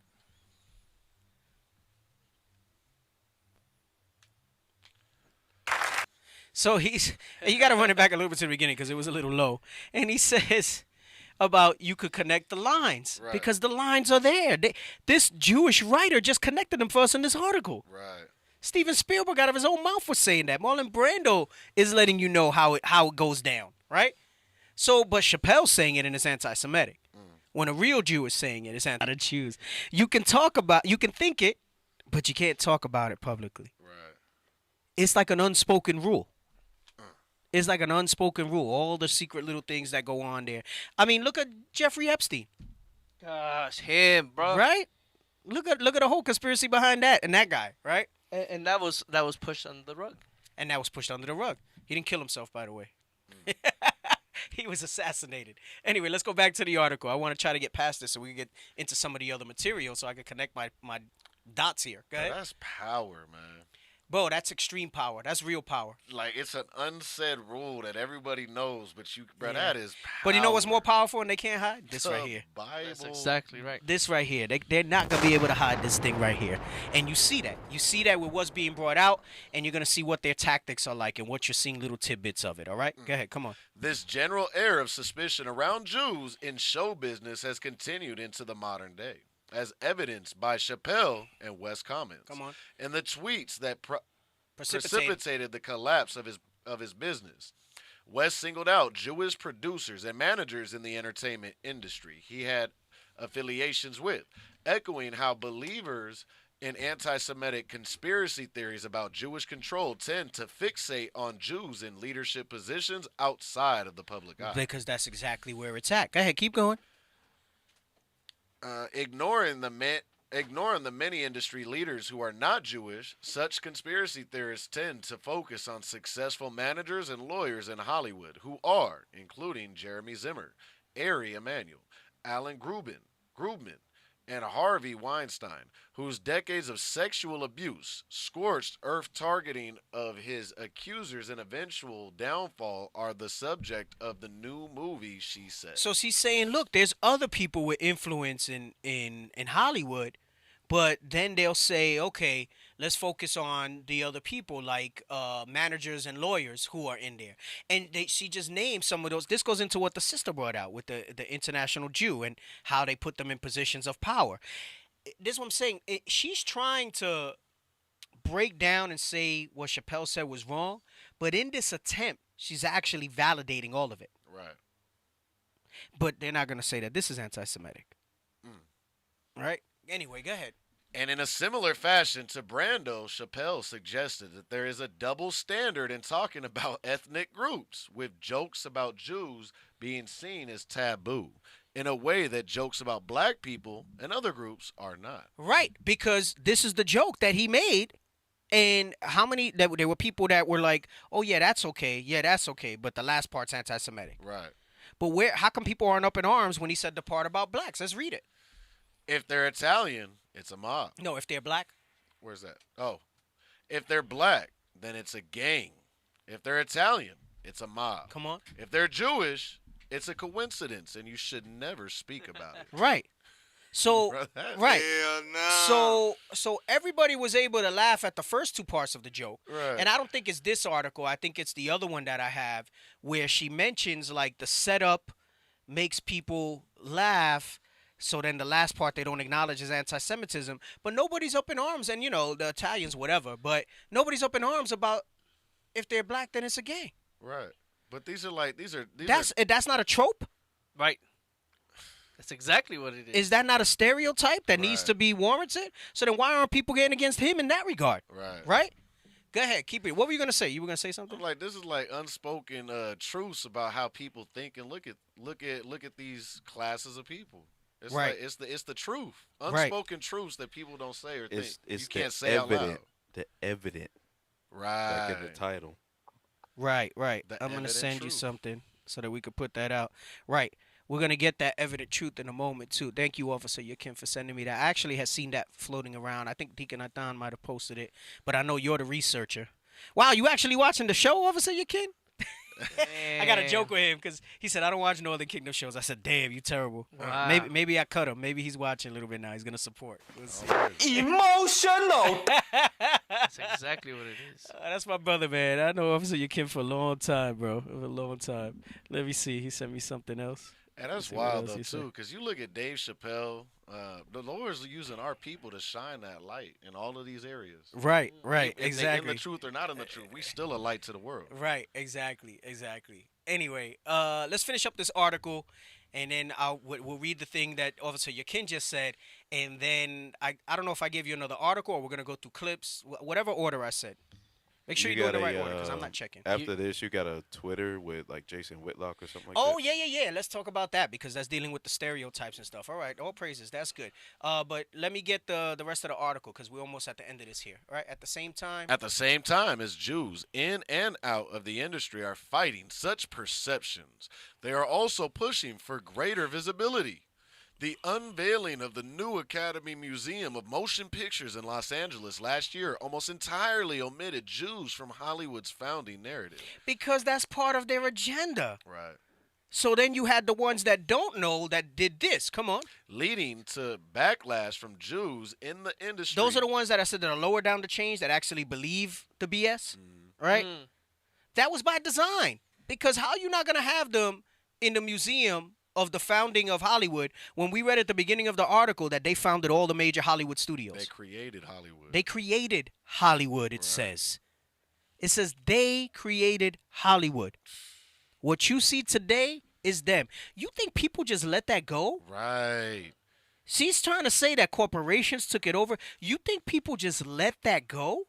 Come on, man. You own the most powerful medium in the world. To subliminally and suggestively put in people's minds whatever messaging you want. Right. They've gotten to the point where they put psychologists behind these movies and these themes to place the messaging that they want into it. Movies are a form of advertising. You'll look that up and they'll show you product placement and how they'll put stuff in there. Right. And what it does is subconsciously it normalizes certain things to you. It goes into sociology with normalizing behaviors. And they have the most powerful. They own the mouth of the dragon. Yes. I was gonna say the same thing. That the flood. That's the flood. Right. And you think they just walk away from that and hand it over to a corporation? No. And not maintain some sort of control over that? Right. So I was watching. I wasn't watching. I put it on a little bit.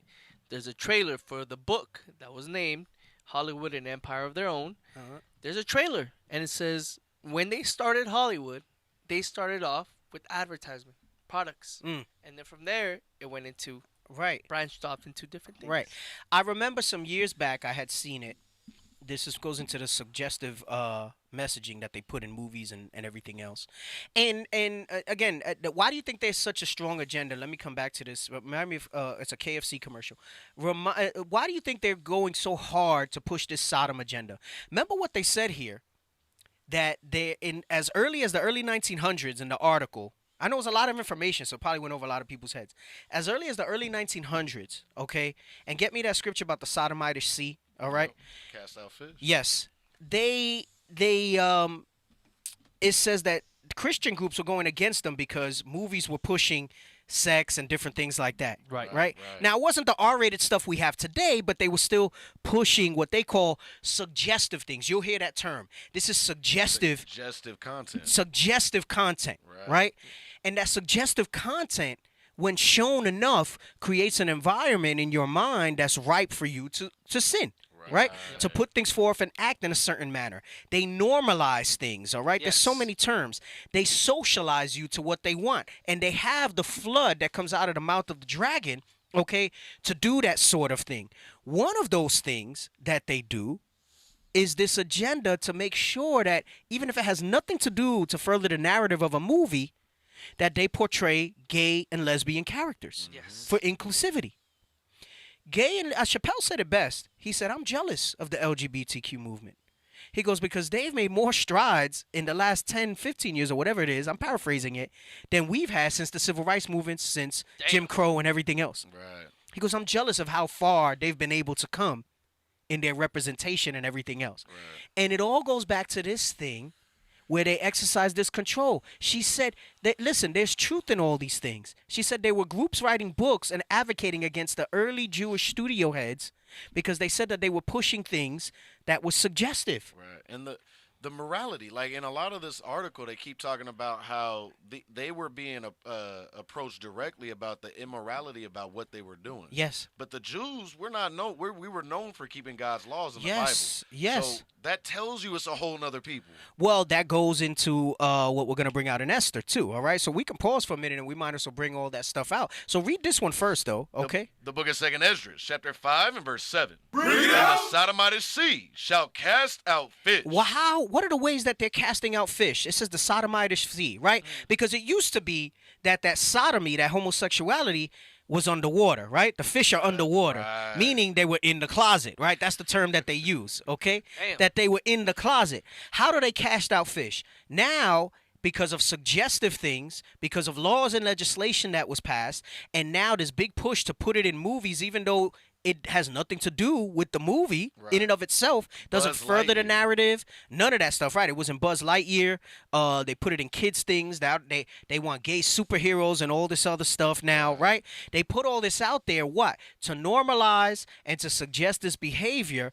This is part of that casting out fish that they put it. Now it's not under the water anymore. Now it's in your face, all right? And notice it says the Sodomite sea, again, dealing with the flood that comes out. So meaning it's not going to be something that you have to search out.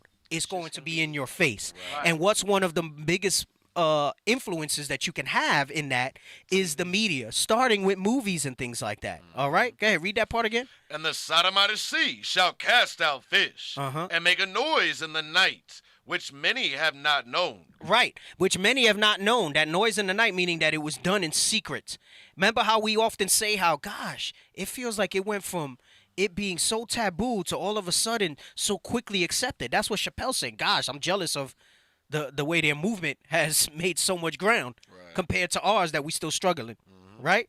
Go ahead. Was that in on that? No, sir. Go ahead. Which many have not known, but they shall all hear the voice thereof. But they will all hear the voice thereof. Why? Because it's in the movies. It's in the TV. It's on radio shows. It's in books. It's in advertisements.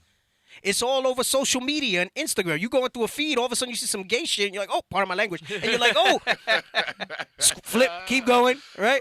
You can't even watch a movie or TV series. You gotta turn it off. No, Fast it's in forward. there. It's in there. So we're in those prophetic times. Right? He said a gay fish. It's in those prophetic times. All right? It's in those prophetic times. Get me what I told you in Esther. Was it 13 and 4? Let's start at that real quick. What were you gonna say about KFC?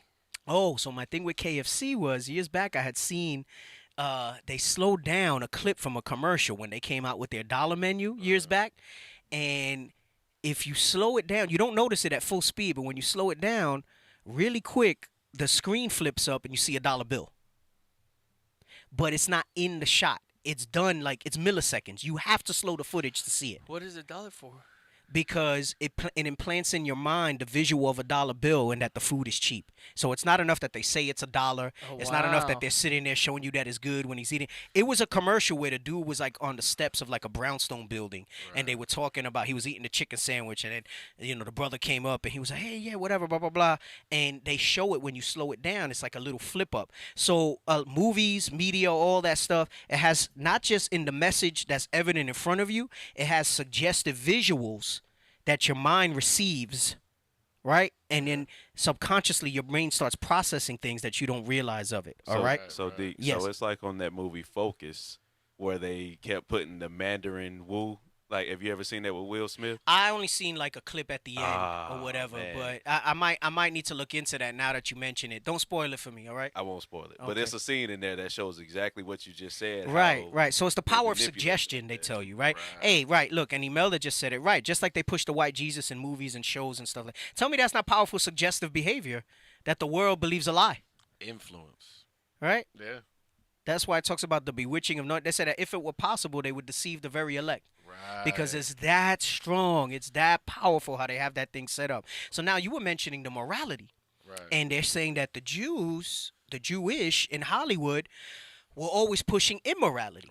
Right? They have influence, they have outsized control, which means they okay all this stuff. But they're supposed to be a righteous people, so why would they push this type of thing? Right? This is the characteristics of the real Jews. Okay, read this. The book of Esther, chapter 13 and verse 4. Declared unto us that in all nations throughout the world there was scattered a certain malicious people. Right, so they call us malicious, and I'm going to show you some of the Twitter stuff. This is good because it'll lead into the Twitter clip and some of the screenshots that I posted of how they're coming after us in a negative light, because all we did was march and stand up and say, let's go out in mass where we can educate our people about what Kyrie and Ye had said, and we can give them more understanding.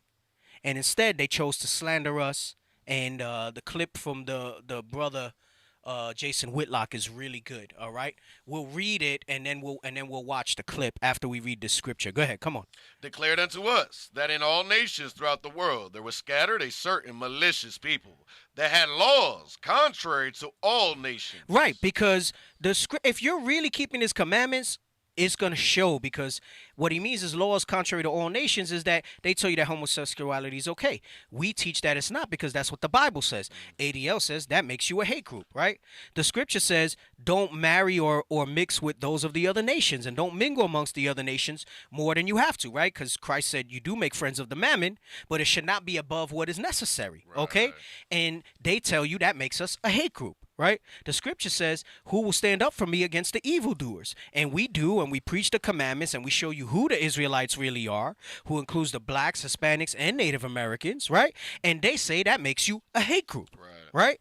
Because it doesn't fit their agenda. So his law is contrary to everything, right? Go ahead, read it again.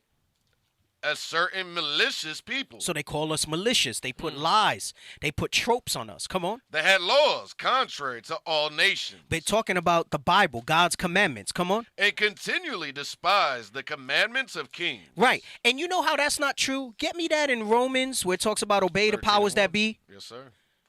And they try to say that we roll that way. And I'm going to show you the hypocrisy. I'm going to read the scriptures first, and then you're going to see the hypocrisy of what they dare, right? Of what they're saying. Go ahead. The book of Romans, chapter 13 and verse 1. Because the scripture here in Esther says that we despise the commandments of kings. That's not so. Go ahead, read that. Let every soul be subject unto the higher power. We are taught, and we must apply, that we're subject to the higher powers. In those days, it was kings. Today, it's the governments that are in place and the rulers that be. Come on. For there is no power but of God. Meaning God put those men in power. So we need to be subject to whatever they put out. Come on. The powers that be are ordained of God. He's saying that those leaders, those kings, those rulers, these fake Jews running Hollywood, that's ordained of God for a season, for a time, for a dispensation, right? That's why it says in 2 Ezra 6 and 9, right? Esau is the end of the world and Jacob is the beginning of followeth. They have a dispensation of time that their prophecy that you read in Genesis must be fulfilled.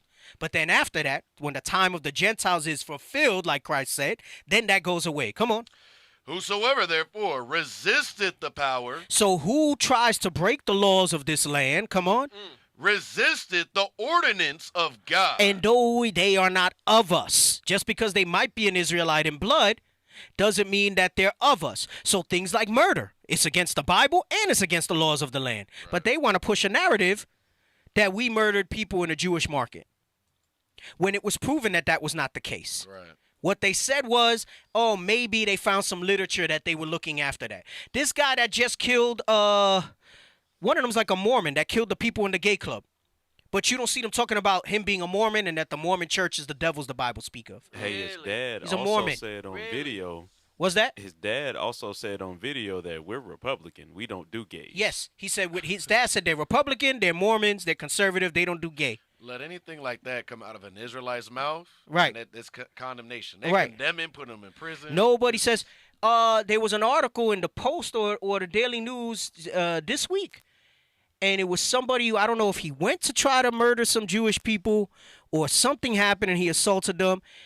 He is Jewish, but they're not talking about that in the newspaper. Wow. I wish I could look it up. I don't remember where it is. All right. That lets you know they run the media. They choose what they put. What they want to highlight. He's literally I think I read something like he was raised like in yeshiva or I don't know something. He was educated in it. Right. Might not have been a major practicing one, but he was, and he was trying to kill his own people. Wow. But they're not talking about that he was a Jew and that he's anti-Semitic. Right. Right? Anyway, go ahead. Finish reading this. Whosoever, therefore, resisteth the power, resisteth the ordinance of God. This is why we follow the laws of the land. So all the lies that you see about us, that we're not law-abiding, that we're this, that, and the other, no. We stand for what God says, and God also says that don't resist the ordinances, right? So long as it doesn't violate what the Scripture says, okay? So no, we will never stand for homosexuality. We will never stand for somebody portraying us falsely, as the Bible says, okay? We must stand for what God says, but we will do it peacefully. We will do it as law-abiding citizens of the land because we know it's God who sets up kings and rulers in the earth. You read that in Daniel, that he set up the basis of people to rule, right? Go ahead, finish that up. Is that it? And they that resist shall receive to themselves damnation. Right, and they that resist will receive. So basically, our life is at stake, all right, if we're not following the laws of the land. Right. So we're all lawful, law-abiding citizens. And it's not to say that there aren't some of us, just like in any religion, who might have repented. You know how many Christians are evil and bloodied, that they profess that they're Christians? Right. You know how many Christians are evil, even not to the extent of murder, but into the way they operate and move in the world and they justify their actions? Yeah. Filthy people, wicked people that profess Christianity, but they don't get on them for that sort of stuff, right? Oh, so he threatened Full screen it. man who allegedly threatened New York City synagogue is Jewish, and he's the kin of a Holocaust survivor. Boy, no way, boy. And this is November 20th, 2022. Right. It's a lot of Jews. Like a lot. But they're not. Now the new thing is they're not focusing on the fact that he was Jewish. Wow. They're not focusing on the fact that he was Jewish. All right. But Lord forbid this was they're coming up to us talking about, do you want to hurt us? Right. Do you want to? How are you not looking at your own people? Matthew No, Moret. watch this, watch this. My client is of Jewish heritage. He resides with his parents, and his grandparents is actually a 93-year-old Holocaust survivor. And my client is a part-time caretaker. Right. So, but now, after that article, they're not talking about that anymore. Now they're just talking about the threats and stuff that he made. And there's no going into he's Jewish and does that make him a hate Scroll group down and a all little of that stuff. Right? Ridiculous. That's him. I think that's him there. Yeah, that's crazy. That's him there. Anyway, that's it on that. Let's finish the scripture in Esther. The book of Esther, chapter 13 and verse 5. Bring it out! Declared unto us that in all nations throughout the world there was scattered a certain malicious people that had laws contrary to all nations, and continually despised the commandments of kings, so as the uniting of our kingdoms, honorably intended by us, cannot go forward. Right, because their thing cannot go forward unless their agenda is fulfilled, all right? They're raging, they're crafty counsels. Come on, read on. Seeing then, we understand that this people alone is continually in opposition unto all men. And it's not that we're in that's what I'm saying. It's a lie. What they're saying is we're in opposition to their agenda. Right. Okay, come on. Differing in the strange manner of their laws. Right, because the laws are peculiar commandments. I think you read that in Wisdom of Solomon. Is it 14? Yes, sir. Where it says that he gave us peculiar commandments, and we are peculiar people. So if we want to be that peculiar people, that set apart people, we must keep those peculiar commandments. Come on. See, that's why those fake Jews, they try to portray themselves as oddballs. They'll go to extremes and dress all different and act all different and things like that because they're trying, again, that's the square peg trying to fit into the round hole. That's like, the sodomites that try to act like women. They do. Right. Right. It's It just they'll act feminine and things like maybe from a distance. Right. You'll be like, oh, that's a woman. Right. But then when you get up close, you just know. seconds. You just know that it's not right. Right. You just know that it's not right. Go ahead. Come on. Seeing then, we understand that this people alone is continually in opposition unto all men, differing in the strange manner of their laws, and evil affected to our state, working all the mischief they can, that our kingdom may not be firmly established. So they call it mischief, and this segues into what I want to bring out with Jason Whitlock. All right? He says the 60 system seconds. rewards black men for claiming an allegiance to violent street gangs and penalizes black men who explore or legitimately adhere to a religious faith. He's talking about us. Right. All right? That supports male leadership. Kyrie Irving is a pariah. He's saying that this is what they're saying. Meanwhile, Dr. Dre, Snoop Dogg, and Jay-Z are American royalty. So you can gather together. Let's get that Zephaniah 2:1. All right. You can gather together. They'll allow you to gather together in homosexuality, in drugs and rape and disrespecting our women, Right. in whoremongering, In prison. in gangs, in lust. You know, part of the class that I keep saying I'm going to do it. I haven't sat down I just have thoughts. I haven't really fleshed it out. 10 about the seconds. proving. Do it. Yes.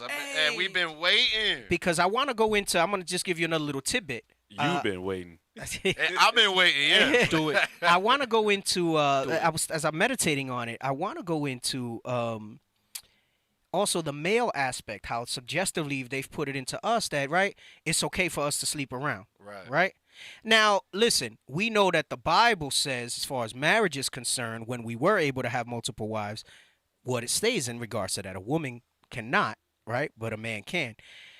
But that whole mindset that we have, that it was all right for us to have many conquests and things like that, that was something that was implanted in us by our slave masters as well. And you read that when you read, is it Joel, where he said, I trade a boy for a harlot? Yeah. Gave a woman for They one. put that spirit in us to just smash our sisters, however, and not maintain relationship because they made the boys breeders, right? So that's where that whole mindset really comes from. Right. As far as a man hoeing around and sleeping with as many women as he can. They instituted that in us, that we run around thinking that we're breeders, and we'll sit down and speak philosophically that we're mammals and we're this, and the animal kingdom, men go around and they impregnate a whole bunch of... AKA Nick Cannon. And I wish I had Right, Nick Cannon. Right. I wish He has that's a white supremacist mindset because they put that on us in slavery. So that goes into, because I'm going to hit both. I'm going to hit the woman's side of it, and I'm going to hit the men's side of it as well. Right. All right? About that sacredness of how it should be. And that just because I believe a lot of marriages in Israel are still primarily driven by lust. And the scripture says, take not my sister for lust. And we got to change that mindset. And I think if we really start changing that mindset in our minds, you'll have less backdoor marriages and you'll have more successful marriages in Israel if we start thinking about how God chose a mate for Adam.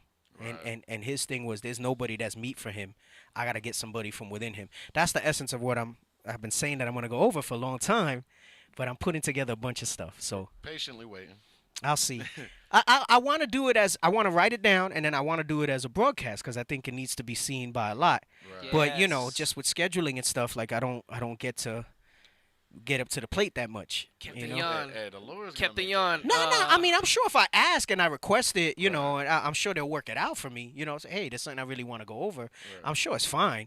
But you know, I don't know. Like I said, maybe I'll do it on the show. I don't know. There's a book. I'm gonna post it later in the chat. There's a book called "They Stole It, But You Must Return It." It goes into that whole thing. Yeah. So it might help you with some material, but it's cold. Yeah, you gotta maybe send that to me later so that I don't forget. Yes, sir. All right, so let's go into what we were going into here. Did we finish this verse? I want Zephaniah 2:1. Yeah, I want Zephaniah 2:1. Come on. The book of Zephaniah, chapter 2 and verse 1. Gather yourselves together, yea, gather together, O nation not desired. Right? Is that it on that verse? Yes, sir. Okay, so they'll let us gather together.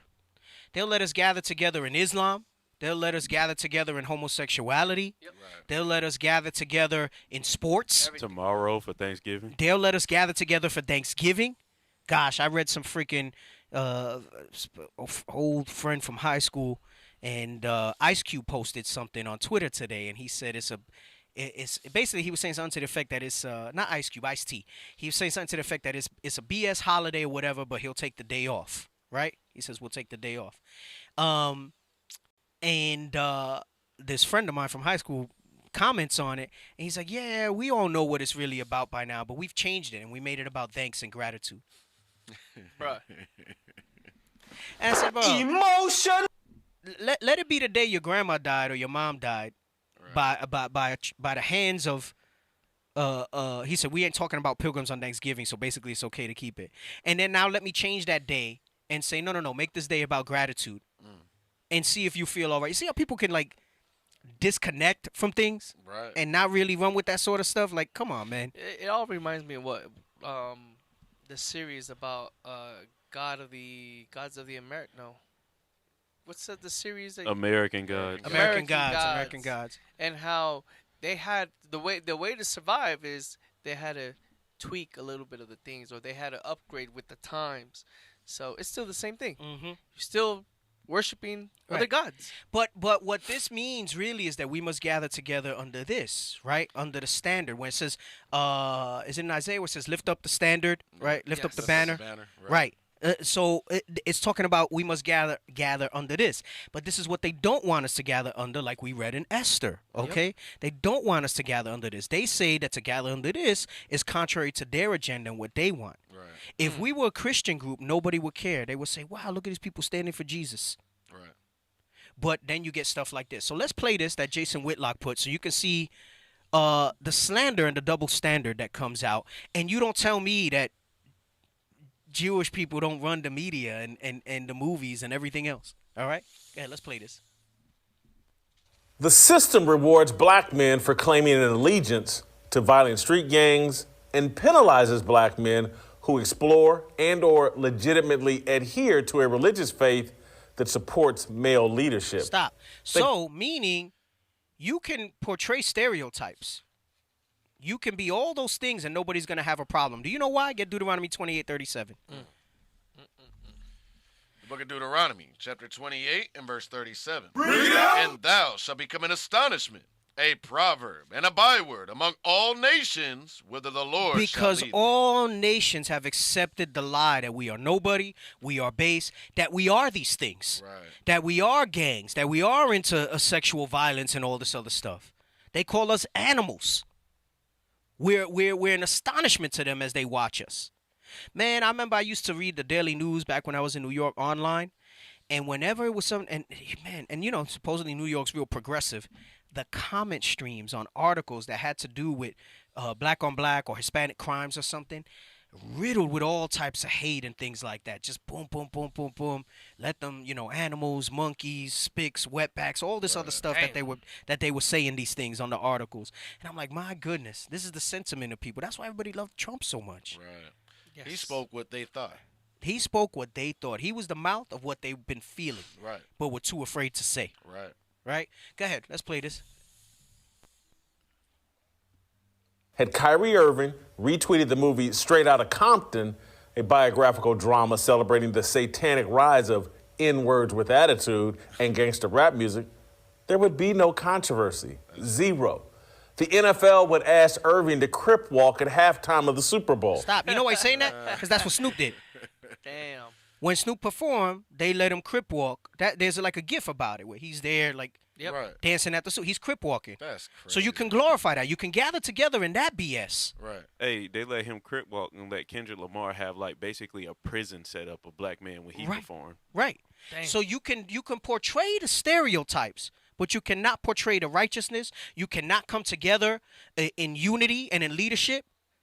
It's an astonishment to them to see so many black and Hispanic men together marching in unity and there not be violence. I've said this before. How many times do we go to a major event? I see it every year at Tabernacles.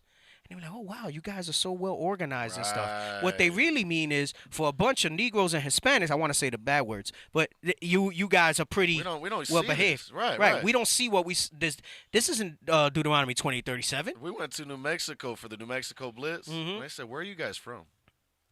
We know you guys aren't from out here. Where are you guys from? It blew And my listen, mind.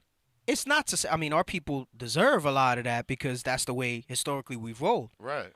But when we start to roll in righteousness and we gather together, this is basically what he's going into. It's not all right. Okay? Go ahead. Continue. Let me not stop it again. Hopefully. Kyrie Irving is a pariah. Meanwhile, Dr. Dre, Snoop Dogg, and Jay-Z are American royalty. That says something really negative about American culture. What are you going to say? I was saying, he got your gavel right there. Oh, he got the gavel like I got? Like Yeah. he got the gavel? Yeah. Right. So he makes a very heavy point. And let me show you what that is. All right, let's bring up I said the screenshots now, right? Is that what I said next? Okay. So here you have a picture, all right, of our brothers and sisters outside the Barclays Center. And they say black Hebrew Israelite extremists are just as racist, violent, anti-Semitic, and misogynistic as the Proud Boys and should be treated no differently. Where's the That's just the violence? first part. That's just the first part. They said we're racist, we're violent, anti-Semitic, because we quote what the Bible says in the Table of Nations about people. Listen, bring this up, but bring up the Encyclopedia of Jewish thing that Officer Yakin sent, all right? We're going to come back to this screenshot. We're going to finish up because he says something even more erroneous after that. So this is the Encyclopedia Judaica, volume 14, all right? Encyclopedia Judaica Jerusalem. All right, this is in their things. Semites. Dang. Okay. Go ahead. Read it, officer. A term originally referring to those peoples listed in the Table of Nations. So Genesis 10, they call the Table of Nations, right? Come on. As descendants of Noah's son, Shem. Right? So what we've been saying for the longest, you don't have to read that part, all right? Because that's going into the Vulgate versions of the Bibles and stuff. It says it in Sem. So Shem, right? It says Semites are all descended from Shem. This is the graphic that we brought up with the lineage of Shem, right? Come on. The derivative Semitic. Derivative means it's derived from the original. Okay, so Semitic comes from Shem. It really should be Shemitic, but they say Semitic. Come on. The derivative Semitic was coined as a linguistic term by A. L. Schlosser in 1781. And I think a few weeks back we showed that when we went over anti-Semitism, like in Wikipedia, it mentioned that it's a newer term. Right? It wasn't something that's been in existence in history. Came about late 1700s, really got popular like somehow in the 1800s, right? Go ahead, come on. Right. Just go Shem is given. Yep. Shem is given 5 sons who had 21 descendants. So there's, 5 sons that are all Semitic, and 21 descendants of those sons, which would make them all Semitic, right? Come on. Making a total of 26 peoples derived from him. Shemites, there are 26 nations, including blacks, Hispanics, and Native Indigenous, that are Semitic. That's 26 families in the earth that are Semitic. All right? Come on. Derived from him. These include the Elamites. All right, the Elamites is going into East Indians, right? Come on. And the Assyrians. That's going into Syria, right? Today, modern Syria. So, go ahead. The Lydians. But note, Genesis 10:13. The Arameans and numerous Arab tribes. And Ishmael as well, all right? Right. So they're saying that Ishmaelites, that the Muslims, all right, the Arabs are anti-Semitic, but they're Semitic. All right, go ahead. They are spread from Lydia eastward through Syria and Assyria to Persia. Their northern boundary is Armenia, and their southern the Red Sea and the Persian Gulf. It's telling you how broad it is when you deal with Semites, right? Come on. Early in the development of modern ethnology, it was realized that the list in Genesis combines peoples that sometimes have nothing in common, but geographic propinquity. Semite was then defined by the supposed physical characteristics of the chief surviving representatives of the list. Right, so they said, look, we're just doing it by geography. Now let's go by physical characteristics. Come on. The Jews and the Arabs. Dolichocephalic. That. I'm probably saying it wrong, but skulls, come on. Skulls, curly, and abundant hair. Right, so in Spanish, when we said that Christ had woolly hair, we made a joke out of it because we didn't use that word that often, but we were teaching over there, it's colocho, right? Which means like curly, but it's just going into woolly, right? Like woolly hair. Come on. Curly hair and abundant hair. Slightly wavy or straight, strong beard. See, I got a very, my beard it's is coming in. It's very. I meet those characteristics. What are you talking right? about? It's coming in. It's already there, bro. What are you talking about? Come on. Strong beard. Here we are. Predominantly black. What? Predominantly black. Come on. Prominent, straight or aquiline nose, oval face. Oh my goodness. Predominantly black. So it says it's predominantly black, prominent, straight or aquiline nose, oval face. Anyway, the point is, most of the Semites, all right, Semitic, all right, are predominantly or were predominantly black. That's what it's speaking about. All right? Now let's go back to some of this. We're gonna wrap it up in a few. And like I said, we'll just pick it up again. I know I had another article, but we'll just pick it up again next week. Because I know there's a lot going on. It's a lot. Anyway, like a lot. So like a lot. Like a lot. So it says Black Hebrew Israelite extremist. All right. So you're a pariah when you stand together in any type of unity. If we were there as a gang or whatever it is, so it got to be that we're all these different things, are just as racist, violent, anti-Semitic, and misogynist as the Proud Boys. Right, and we've done nothing of the sort like what the Proud Boys have done, and should be treated no differently. BHI explicitly targets Jews and killed more Jews in 2019 alone than any other group of the last decade. Are they insane? Right. Didn't they have, what's it called, that the Church of Tree of Life Church massacred? Was it Pennsylvania or Jersey? Something like that, yeah. It was an Edomite who did that. Hey, Deke, we violent, but they stormed the Capitol. Yo, right, they stormed the Capitol. We violent, but they stormed the Capitol. Nothing of the sort. Nothing of the sort. But people are going to run with this without validation, right? Without validation. Let me get the next one. I'm reporting this tweet, she says, because you are a bald-faced lying racist. And how can Jews say Jews will not replace us? You are sick. You are anti-black. You are a mediocre, insecure, weak male. You lie to feel good about your existence. So some people are in our corner, right? This one says, the fact that you had to create a false quote to fill your hateful false narrative speaks to your low character. So we got people who are not even repenting that are people that are starting to see it for what it is. So it's a beautiful thing that's going on in this regard, right? This is that light, right? In darkness that's coming out. All right, come on. And for the viewers that don't know what that hat means, that means he capping. Right. He capping. That's what that means? Wow, okay. All right, I didn't know that. Go ahead. What else we got? Look at this one. They saw them lining up under the Arch of Triumph in Brooklyn. It says paramilitary type. We are paramilitary type, meaning we have military aspects, order, discipline. All right? Black, but our warfare is not carnal, like the scripture says in Ephesians. It's spiritual, okay? So the casting down of imagination, so on and so forth. This is why it says we have to put on that whole armor of God, all right? It's spiritual warfare. Casting down imagination, spiritual wickedness in high places, all right? So he says, formation at Grand Army Plaza, singing on a loop. Hey, Jacob, it's time to wake up. I've got good news for you. We are the real Jews. This is true. Giving out leaflets on the truth about slavery, too. Go ahead, come on. Look at this guy. This guy's real violent. Right. Get his Liberty 18. Wake up, Yidden. Get a gun. The real threat. Train. Stay and fight or pack up and move, but do not wait and do nothing. Time to destroy Amalek. So he's trying to say we Amalek. Right. Yes.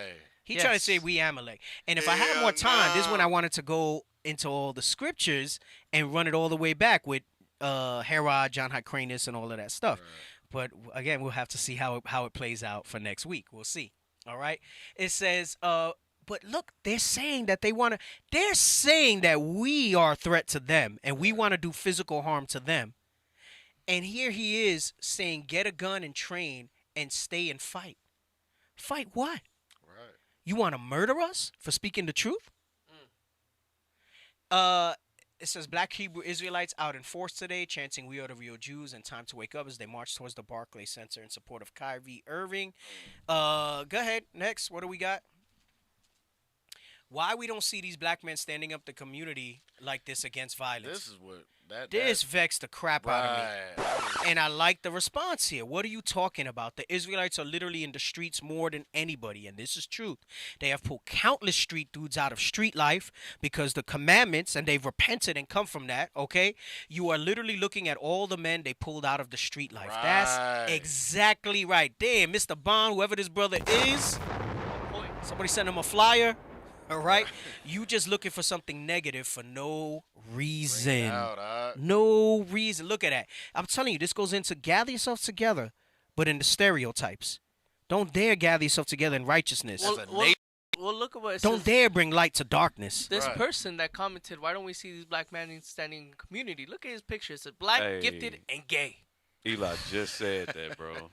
Oh, well, that's just the point. This goes into Psalms 2, where it says, why do the heathen rage and why do the heathen rage and the people imagine a vain thing? Right. Because it's the commandments put a foot in someone's behind. Yeah. And you know you can't roll in that homosexual. Why don't we see these black men standing in the community? How about you stand in the community and stop violating other men booties? The hell's this? What the hell is this? Go ahead. Go ahead. Wait, what's this? No. I didn't want to go into that. Was that all the pictures? I thought I sent you more. Okay. You're not going to talk Kanye out of being anti-Semitic by calling him anti-Semitic. The guy has fallen for Black Hebrew Israelite propaganda. He thinks he's Jewish. No, he Is a Jew. believes he's a Jew. You have to defeat the black Hebrew Israelites. These are declarations of war against Right. us. This is what we read in Esther. All right? This is declarations of war against us. It says you have to defeat the black Hebrew Israelites first. Someone said, how can they be defeated? Then this guy says, spreading education on the actual story of Israel. It's a story. It's not history. Right. He spoke true. Wow. It's a story. And then maybe I'll just run this last little clip of, I'm going to send it to you. I'll let you guys talk after we finish these pictures. And of the guy that says it's against the Bible that they created the state of Israel. Damn. Spreading education on the actual story of Israel. Why don't you go ahead and do that? Because that's what it is. It's a fictitious story. Right. All right? And also by directly providing arguments as to why Louis Farrakhan has nothing to do with us. I was thinking the same. What is Louis Farrakhan even? He's lost in Islam. We all look the same to them. Yes. Louis Farrakhan is not just a hateful bigot, but factually wrong. This is what he says. It has nothing to do with Louis Farrakhan. Next, we got any more pictures? We got any more pictures? If not, I'm going to send this YouTube. Okay, you brothers talk while I send this YouTube real quick. Give me Isaiah 5 and 20. Isaiah 5 and 20. The whole time we were going over these images, and we see our people against us, and we see the heathen raging, right, against us. And when I mean the heathen is other nations that don't want to see us. They want to see blacks, Hispanics, and Native Americans in unity. They don't want to see them standing up for what is right. They don't want to see us standing up to take care of our families, of our kids. Most of all, they don't want to see us come back to our heritage. To being a nation. Hey, before you read that, I saw you posted. Put this thing about Michael Kadar up. How come they're not talking about this? Yeah, that one right there. Put those pictures up of all those. Oh, you put that up, Ashaya, right? Yeah, Yeah, put those up. Officer Azell send those to me up. Full screen that thing. Michael Kadar, Israeli Jew who made over 100 bomb threats to Jewish community centers in order to manufacture a phony wave of anti-Semitism. Right, so here's yet another one, right? Israeli Jew. Made over 100 bomb threats to 100, but supposedly in 2019, BHI's murdered countless Jewish people, more than in the past decade. Where? Right. Where was this? You think that if you just say it and put it out there, that some people will believe you? They'll run with it. Yeah, they'll run with it. Where's this BS? All right, go ahead, come on. Go to the next one. Man charged exclusive. Man charged with drawing swastikas in Uptown before election day is Jewish, and he was arrested before 2016 election for threatening a woman. I'm going to rape you, and I'm going to rape you, you effing Republican. Violent Jewish people. I don't know. Go ahead, come on. This guy's Jewish, yep. Jewish suspects arrested over swastika graffiti on synagogues. So they'll blame it, and they'll say it's anti-Semites, but it's their own people. Quite literally. Yep. And I think there was one more. Give me a second. It says police believe 2 teenagers were behind paint attacks in whatever. It's all right. Go ahead. Come on. Yep. Next one. There's another one. There's one more. It's like a caricature with the hook nose. He was still downloading them, and he's grabbing that one real quick. Okay. All right. With the hook nose. And then go ahead. While he brings that up, go ahead. Finish what you were going to say. You were going to bring out a scripture? And then I want to show this clip about this fake thing, and then we're going to wrap it up. So it says Shalom Temple. This is a cartoon, and this guy, hey Rabbi, what you doing? How do you say it? You guys from New York? Hey, I don't know. Say the New York accent. What you doing? Nah, I don't know what you're talking about, man. It's a lot of juice. Right, it's a lot of juice. Right, so that's supposed to be. They're showing you that's Amalek doing. Basically, they manufacture these things to make them. Remember how I said earlier? They try to make themselves victims so they could fit into the curses. They could fit into this little box that says that people are against them. Everybody's out to get that everybody's out to get them. Right. No, man, come on, get out of here. Anyway, okay. Give me Isaiah. That was it on that. The book of Isaiah, chapter 5 and verse 20. This goes for all. Oh, and in this video, you're going to start at 3 minutes and 15 seconds. But let Ashaya finish, Officer Ashaya finish what he wants to bring out. This goes for all the heathen, other nations that are against us rising up. This goes for all you of our own people that are against us rising up and standing up and doing the right thing. Just like the brother said, you can crip walk. You can if Kyrie Irving was to push what's the movie he mentioned about Hebrews to Negroes. no about No, he's talking about Straight Outta Compton. Straight Outta Straight Compton. Outta Compton, yeah. Y'all glorified it instead of us rising up and showing positive imagery to our people. This is for you. Watch this. Woe unto them that call evil good and good evil. Destruction, death, mourning when Christ returns. To them that call evil good, come on, And good evil. and good evil, come on. That put darkness for light Uh-huh. and light for darkness. That put bitter for sweet and sweet for bitter. Destruction for you, for going against us when we're doing something positive for our people, for our nation, for the negative imagery that has been portrayed for hundreds of years on our people. Woe unto you, destruction. You're going to get your judgment, whether you're of the other nations and also those of our own people that kick against the prick.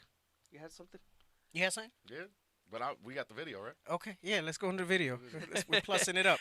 All right, but before you get that, actually, no, we'll do it after. Go ahead, play it. Phase And stop. I'm sorry. We're gonna go into this a little longer. I gotta skim through it a little bit. So Lowe's will next week. We'll go into it. Okay, a little bit. And I don't know. I think I got the title. It's gonna be straight out the scriptures, but we'll see. Come on. Oh, okay. Go ahead. So no Straight Outta of Compton. what it Let's do means that to be a Jew. As it says, a Jew, Zionist. Stop. And, So he's pray- saying there's a difference. If you look up Zionists, those are people who are for the pro-state of the 1948 formation of Israel, right? Which started with the Balfour Declaration. Okay.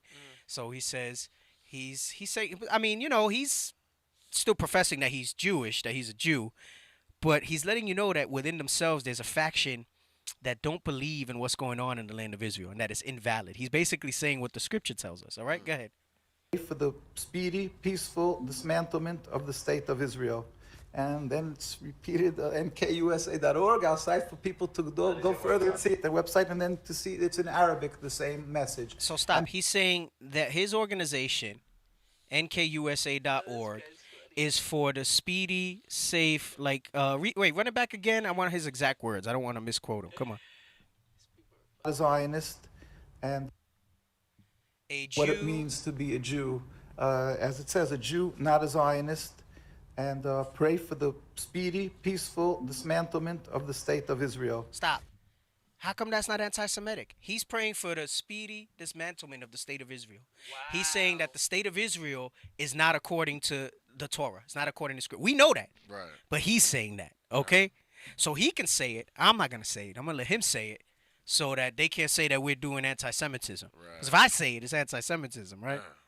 But he say it. Come on. Go ahead. And then it's repeated nkusa.org outside for people to go further and see it, their website, and then to see it's in Arabic, the same message. And basically it means that people, unfortunately, around the world see somebody as I am dressed, and they think that automatically I am dressed very religiously. I'm definitely a strong supporter of the state of Israel and of the occupation of the people of Palestine. And in truth, there could be nothing further from the truth. In truth, what you want is the speedy, peaceful dismantlement of the state of Israel. Because it's contradictory. Judaism is subservience to the Almighty, practiced for thousands of years, a covenant with God to be subservient to Him. And Zionism is a new movement, a relatively new movement, a transformation from the religion into a base, materialistic, nationalistic movement to have a piece of land which is forbidden for the Jewish people. Okay, we'll have to... Stop. You hear that? He says it's against that. Later on, we'll talk about it more next week. There's just a little peek. He goes into how the Council of Rabbis were against it. Like they had their whole Council of Rabbis and they were against it. And now, again, right, on the surface, it don't matter what the hell they think. But I'm going to show you the holes in their ideology to make you that, like, they know what the scripture says. But they're willingly going against it because he said they wanted a piece of land. All right, let's get this in Zechariah 9 and 6, okay? Zechariah 9 and 6. The book of Zechariah, chapter 9. Oh, actually, hold on. Book of Zechariah, chapter 9 and verse 6. Bring it out! And a bastard shall dwell in Ashdod, and I will cut off the pride of the Philistines. Right. So the Ashdod, okay, if you look up Ashdod, today it's a city of southern Palestine. It's on the coastal plain of ancient Philistia, okay? That's why when you read on, it talks about the Philistines, okay? And since 1948, when they took this piece of land with the Balfour Declaration, it has been a city in southwestern Israel. So it's talking about a bastard will dwell there. This is what he's referring to, but he won't say it. I think he might say it later in the verse, or it comes up somewhere. But he says a bastard shall dwell in Ashdod, letting you know that this is not them, right? Let's just play a little bit more of it, all right? Just a little bit more. Pick this piece by piece, I think, because for most people, the idea of the State of Israel is fixed within a very rigid framework, and what they understand about the existence of Israel is by and large very uniform, at least according to what you read in newspapers. So let me try and get your position clear on this. What you're saying is that the existence of Israel is somehow against your religion. The Jewish religion forbids, since the destruction of the temple 2,000 years ago, we were given an edict, a decree by God, it's a prophecy of King Solomon, that we are not to attempt to recreate our sovereignty. Even 1 inch of Jewish sovereignty, even in an uninhabited land. Stop. What he's acknowledging is that God did not give them that land. It's not ordained by God. It is not ordained by God. Because God is not for them, okay? This is what he's acknowledging, because the real Israelites are not there yet. And then you got morons in the chats talking about Mississippi is Israel. Yo, the Bible prophesied. That's a new doctrine. The Bible, I feel bad for you if you think that Mississippi is Israel, because the Bible says that this place is going to be a smoldering. Burnt. It's going to be burnt. You're going to see the smoke rising as a memorial against Esau and how he's brought down, so that the Most High could show the measure of his power, because he did it against Egypt, and it's going to be a greater one when he takes down this place, all right? Of all places, Mississippi, though? Bro. Yo, hey. That's hey. Judah, bro. That's Judah, bro. That is Judah. That's Judah. That's Judah. I'm going to tell you how Bishop Yawasab say it, and then how Christ, and how the Bible say about Christ. The Negro is a phenomenon. Or in other words, in the words of the scripture, Christ marveled. Yo. Christ marveled at Judah mainly. Hey. I think it was all of us. I'm sorry. No, listen, we all messed up, but I got to take my shots. Yeah. Let's take our shots. I got two shots. We Judah. deserve all that. Hey, Judah. I want to know something. Hey, the homeland is in Mississippi, bro. Let me find out. The paradise and the kingdoms in Mississippi, bro. What's up? Go ahead. Play a little more of this, and then we'll move for closing comments. Go ahead. Expressly forbidden. And what we Jews wait for the day when God will make a miracle, where all humanity will serve him in harmony. We won't have to convince an atheist that there is a God. Stop. Run it back a little bit. He said something heavy there. Come on. Humanity will serve him in harmony. No, a little bit more. Okay. Even in an uninhabited land is expressly forbidden. And what we Jews wait for the day when God will make a miracle, where all humanity will serve him in harmony. Stop. He said, "Where all humanity will serve in harmony." That's Isaiah 14. Is it Zechariah 14, where it says from year to year they'll come up to keep the tabernacles. Oh, Isaiah says the new moons, but I think it says the Feast of Tabernacles in Zechariah 14. Yes, sir. It says like Go ahead, read that real quick. Yeah. Was that, soldier?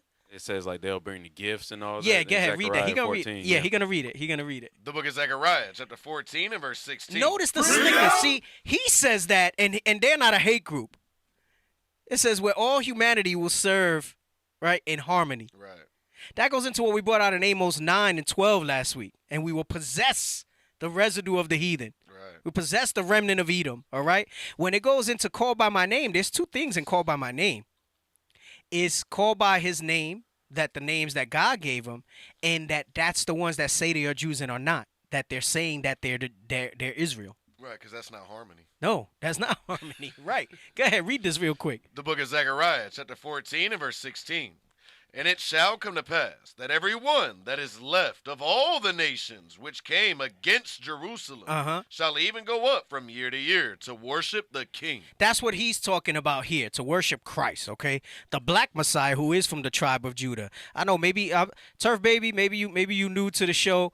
Listen, is not hating on Judah, Right, okay? right. My brother here is Judah, okay? Right. I've gone at length to talk about on this show about that stuff, but ain't nobody that advocate for Northern Kingdom, so I'm gonna advocate for Northern Kingdom. Right. All right, it's in good fun. It's just jesting. All right. It's a I've lot said of this. juice. I've said this time and again. We would not know who we are if it was not for Judah putting in the work and laying the foundation for what's being done today with all tribes. Okay. All right, but you know, It's the 11th hour. and it's the time 11th for- hour, and yeah. it's time for Northern Kingdom to get some props. All right? Right. For years we've been the butt of jokes and silly dove and all that stuff, so we gotta bring it out, and I gotta call it when it's there. It's all right. It's all in good fun. It's all in good fun. Come on. And it shall come to pass that every one that is left of all the nations which came against Jerusalem shall even go up from 1 year to year to worship the King. Right. So it's saying. So when he says that they'll serve in harmony, he's quoting this. He's quoting Isaiah, where from new moon to new moon. Go ahead. Is that it on it? Nope. Go the ahead. Lord of hosts, and to keep the feast of tabernacles. Right, and to keep the Feast of Tabernacles. That goes into get Revelation 22. I was going over this with Officer Cornelius the other day, all right?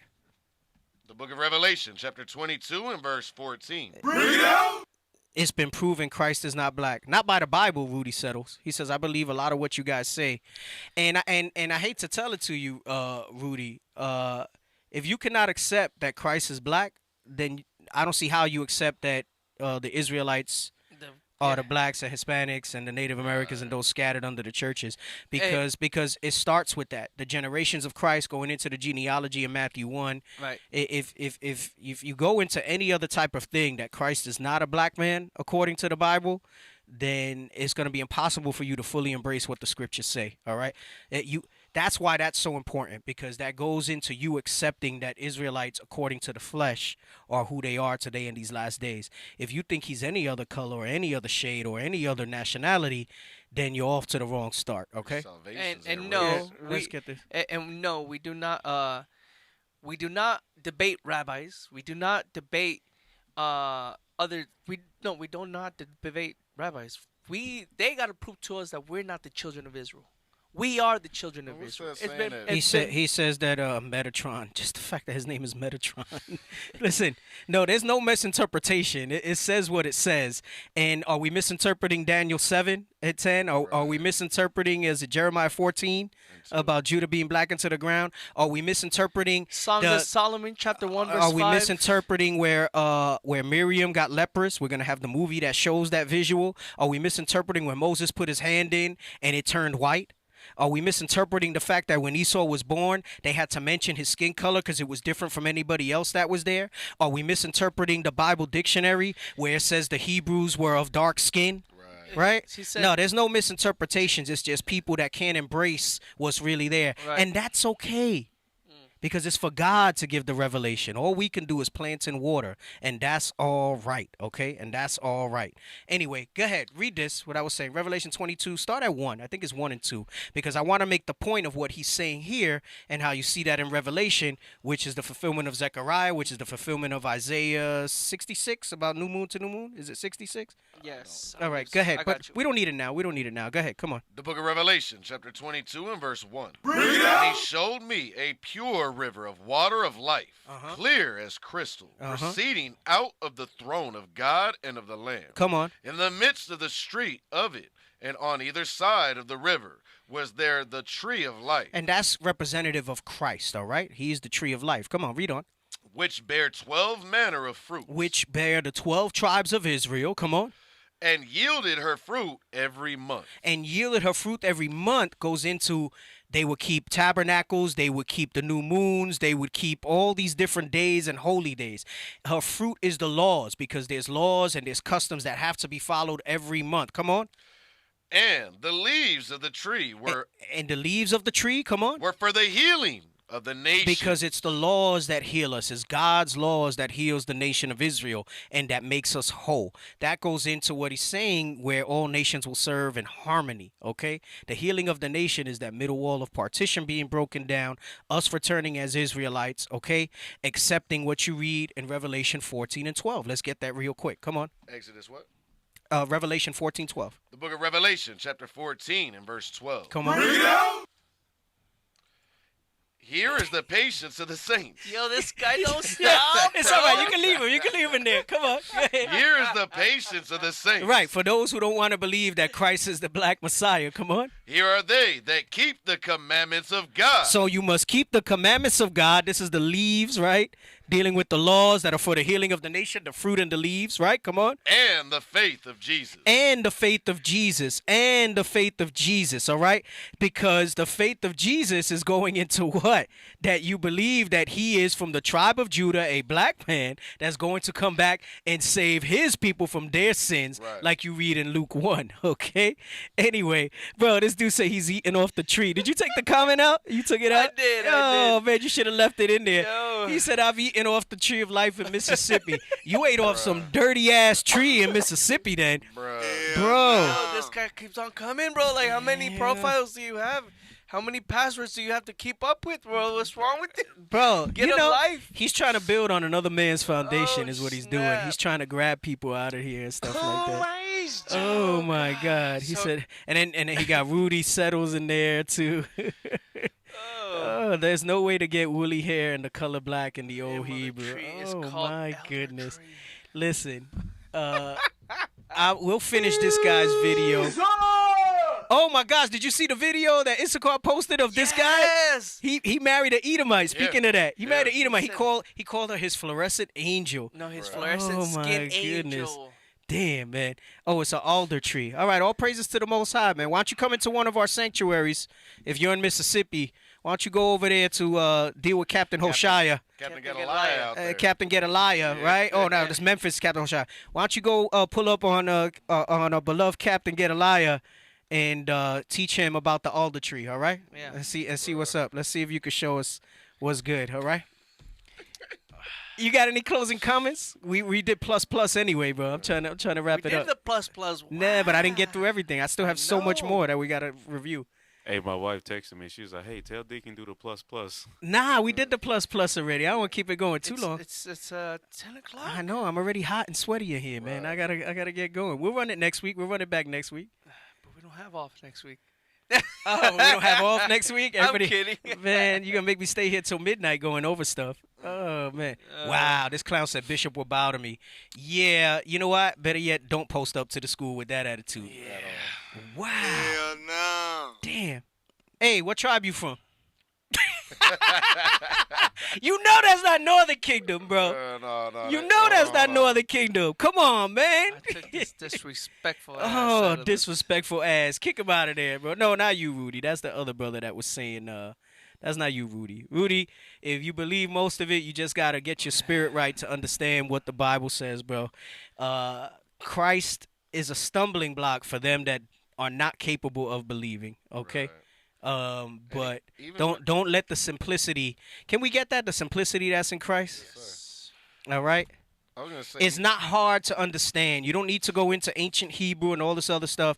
If you're sincere, okay, if you're sincere, you cannot get all crazy trying to go into other stuff. If you're sincere, I'm gonna give this to you so that you can understand, all right?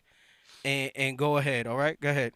the book of 2 Corinthians, chapter 11 and verse 3. But I fear, lest by any means, as the serpent beguiled Eve. Right, that stuff, dealing with that thing of, oh, this is what the ancient Hebrew says or whatever. Listen, there is very little understanding of what the ancient Hebrew is nowadays, okay? That language has been corrupted. There's been some other stuff done to that. This is all part of the agenda. Man, just basically the whole nature of the show that we did today should show you that, right? It says, read it from the top again. But I fear, lest by any means, as the serpent beguiled Eve through his subtlety, so your mind should be corrupted from the simplicity that is in Christ. Right. Don't let your mind be corrupted in the simplicity that is in Christ, okay? The scripture tells you what he looks like. It tells you what all the Hebrews look like, okay? There is no complication in that. It's that Occam's razor, right? Usually the simplest explanation is what it is. Okay? It's not going to be this complicated thing.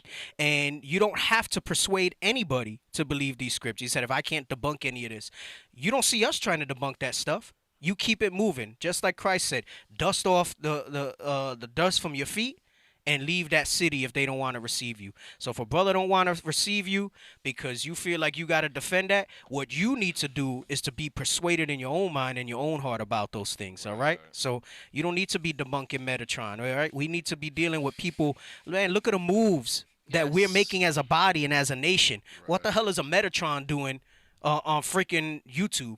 Yep. All right? Meditate on that, pray and fast on that if you want to understand that, all right? And that's if you're sincere. All right, we're going to see if you're sincere or not, okay? You got something else you want to bring out before we wrap it up? No, sir. No? Okay, all right. All praises, all praises. Well, that's the show for tonight. Like I said, there's still so much more information that I got. There's so much more that I've been wanting to bring out. I know we went a little slow with that article. That was kind of the setup for everything else that I wanted to bring out to show you what was going on in that regard. But we still have other stuff. Well, I don't even think next. So next week we're probably gonna deal with this bastard that dwells in Ashdod, and then we'll probably need at least another show to go into the invention of the white man, the invention of the white race. I got a little excerpt from that book. We got the little clip of the guy who spoke about it. I got like a that's PDF. right. Yeah, I got some Yeah. stuff that we're gonna bring out in regards to that and bring that understanding out. All right. So y'all stay safe out there. Don't celebrate Thanksgiving. Yes. All right. I'm sure Metatron might be out there celebrating that. So Hey, he gonna talk about the old Hebrew and Christ ain't black, but he gonna be eating some turkey and Ham. ham and whatever else tomorrow, right? Tyrone is as well. Hey, donate to the Booster Club, brothers and sisters. The Booster Club is very important. Okay, the Booster Club is the way you help the prophets travel to different countries and spread the gospel, the good news that we are the Israelites, that we must repent and keep God's commandments. All right, change the lives of our brothers and sisters in other countries as well. The Booster Club. Big time. Hey, and I have been seeing your support and your donations come into there. All praises to the Most High for that, for your spirit to give and to help, okay? Let's continue to roll in that spirit. Let's support these missions, all right? We're lining up more trips going into next year. For those who don't know, again, talk about you want to debunk a Metatron, whatever that is, whomever that is, that's on the internet. We build in schools in Africa. Yes. All right. Lord's will, we're gonna have a grand opening there soon. Camera, what's going on? We got camera? all types of stuff going on. No, they're on us. I think that's just frozen there. No. Well, they're on you. They're not on me. I mean, you're the one talking. Yeah. So, anyway, all praise to the Most High. We appreciate y'all tuning in for the support. All right. Continue to check us out. Go over to IUIC Phoenix on YouTube if you're watching on the classroom page. We're trying to grow that. To grow that page so more of our people can be reached in that regard. Okay. Y'all stay safe. Don't celebrate Thanksgiving. And don't eat the leftovers either, all right? Right. You can make that type of food anytime you want. Anytime. How to donate to Matthew 213. Go to Matthew213.com. All right, Matthew213.com. They started building the sets for the next movie project. Really? Yeah, they started building the sets. I was actually just speaking with Deacon Isaac before I came into the show. I think they're going to start doing some filming at the end of the month. So we'll be pushing that project out, and we got many more that we'd like to pull out. I know we've been wanting to tell the story of the Maccabees for a long time. Let's go. I don't know. We got to see. Oh, We need the funding. Hey, all right. Deacon. Yes, there's Hey. going to be a class tomorrow if you want to escape the Thanksgiving madness. I believe they're going to start at 4 p.m. Eastern. I believe Deacon Lava, Deacon Malachi going to bring some stuff out if you want to go over that. All right. And if there's not any live classes, I know we got Daily Bread tomorrow. There's a lot of stuff that can keep your mind off that wicked holiday, especially if you're newer to this. To me, it's a regular day. I'm going to get up and go to the gym, and Right. we got 30 days of camp. We're going to go out to camp here. We have like our own gathering that we're going to do and all that. So anyway, y'all stay safe, stay in the spirit, all right? And Most High Christ bless you all. Hey, Deke, real Yeah. quick, you said just to make sure that there's no confusion with them, you said you can make that type of food anytime you want. Yeah. Make sure it's lawful. Because some people had that ham and stuff. And Oh, they no, might take no, the not wrong that. way. Yeah. You're right. Right. You know what? And I appreciate that because some people might be new and they not realize that. As Right. long as it's lawful, you can make that type. You can make a turkey whenever you want. You can make, your sweet Mashed potato casserole, your that mashed macaroni potato. and cheese. Right. You can make those things whenever you want. Don't gotta be for Thanksgiving. All right. Rudy, give us a call. Give us a call. To Israel United in Christ, or send us a message on Israel United in Christ if you have some questions. All right. Yeah. All right. Okay. With that, we say shalom. Shalom. Most High in Christ bless.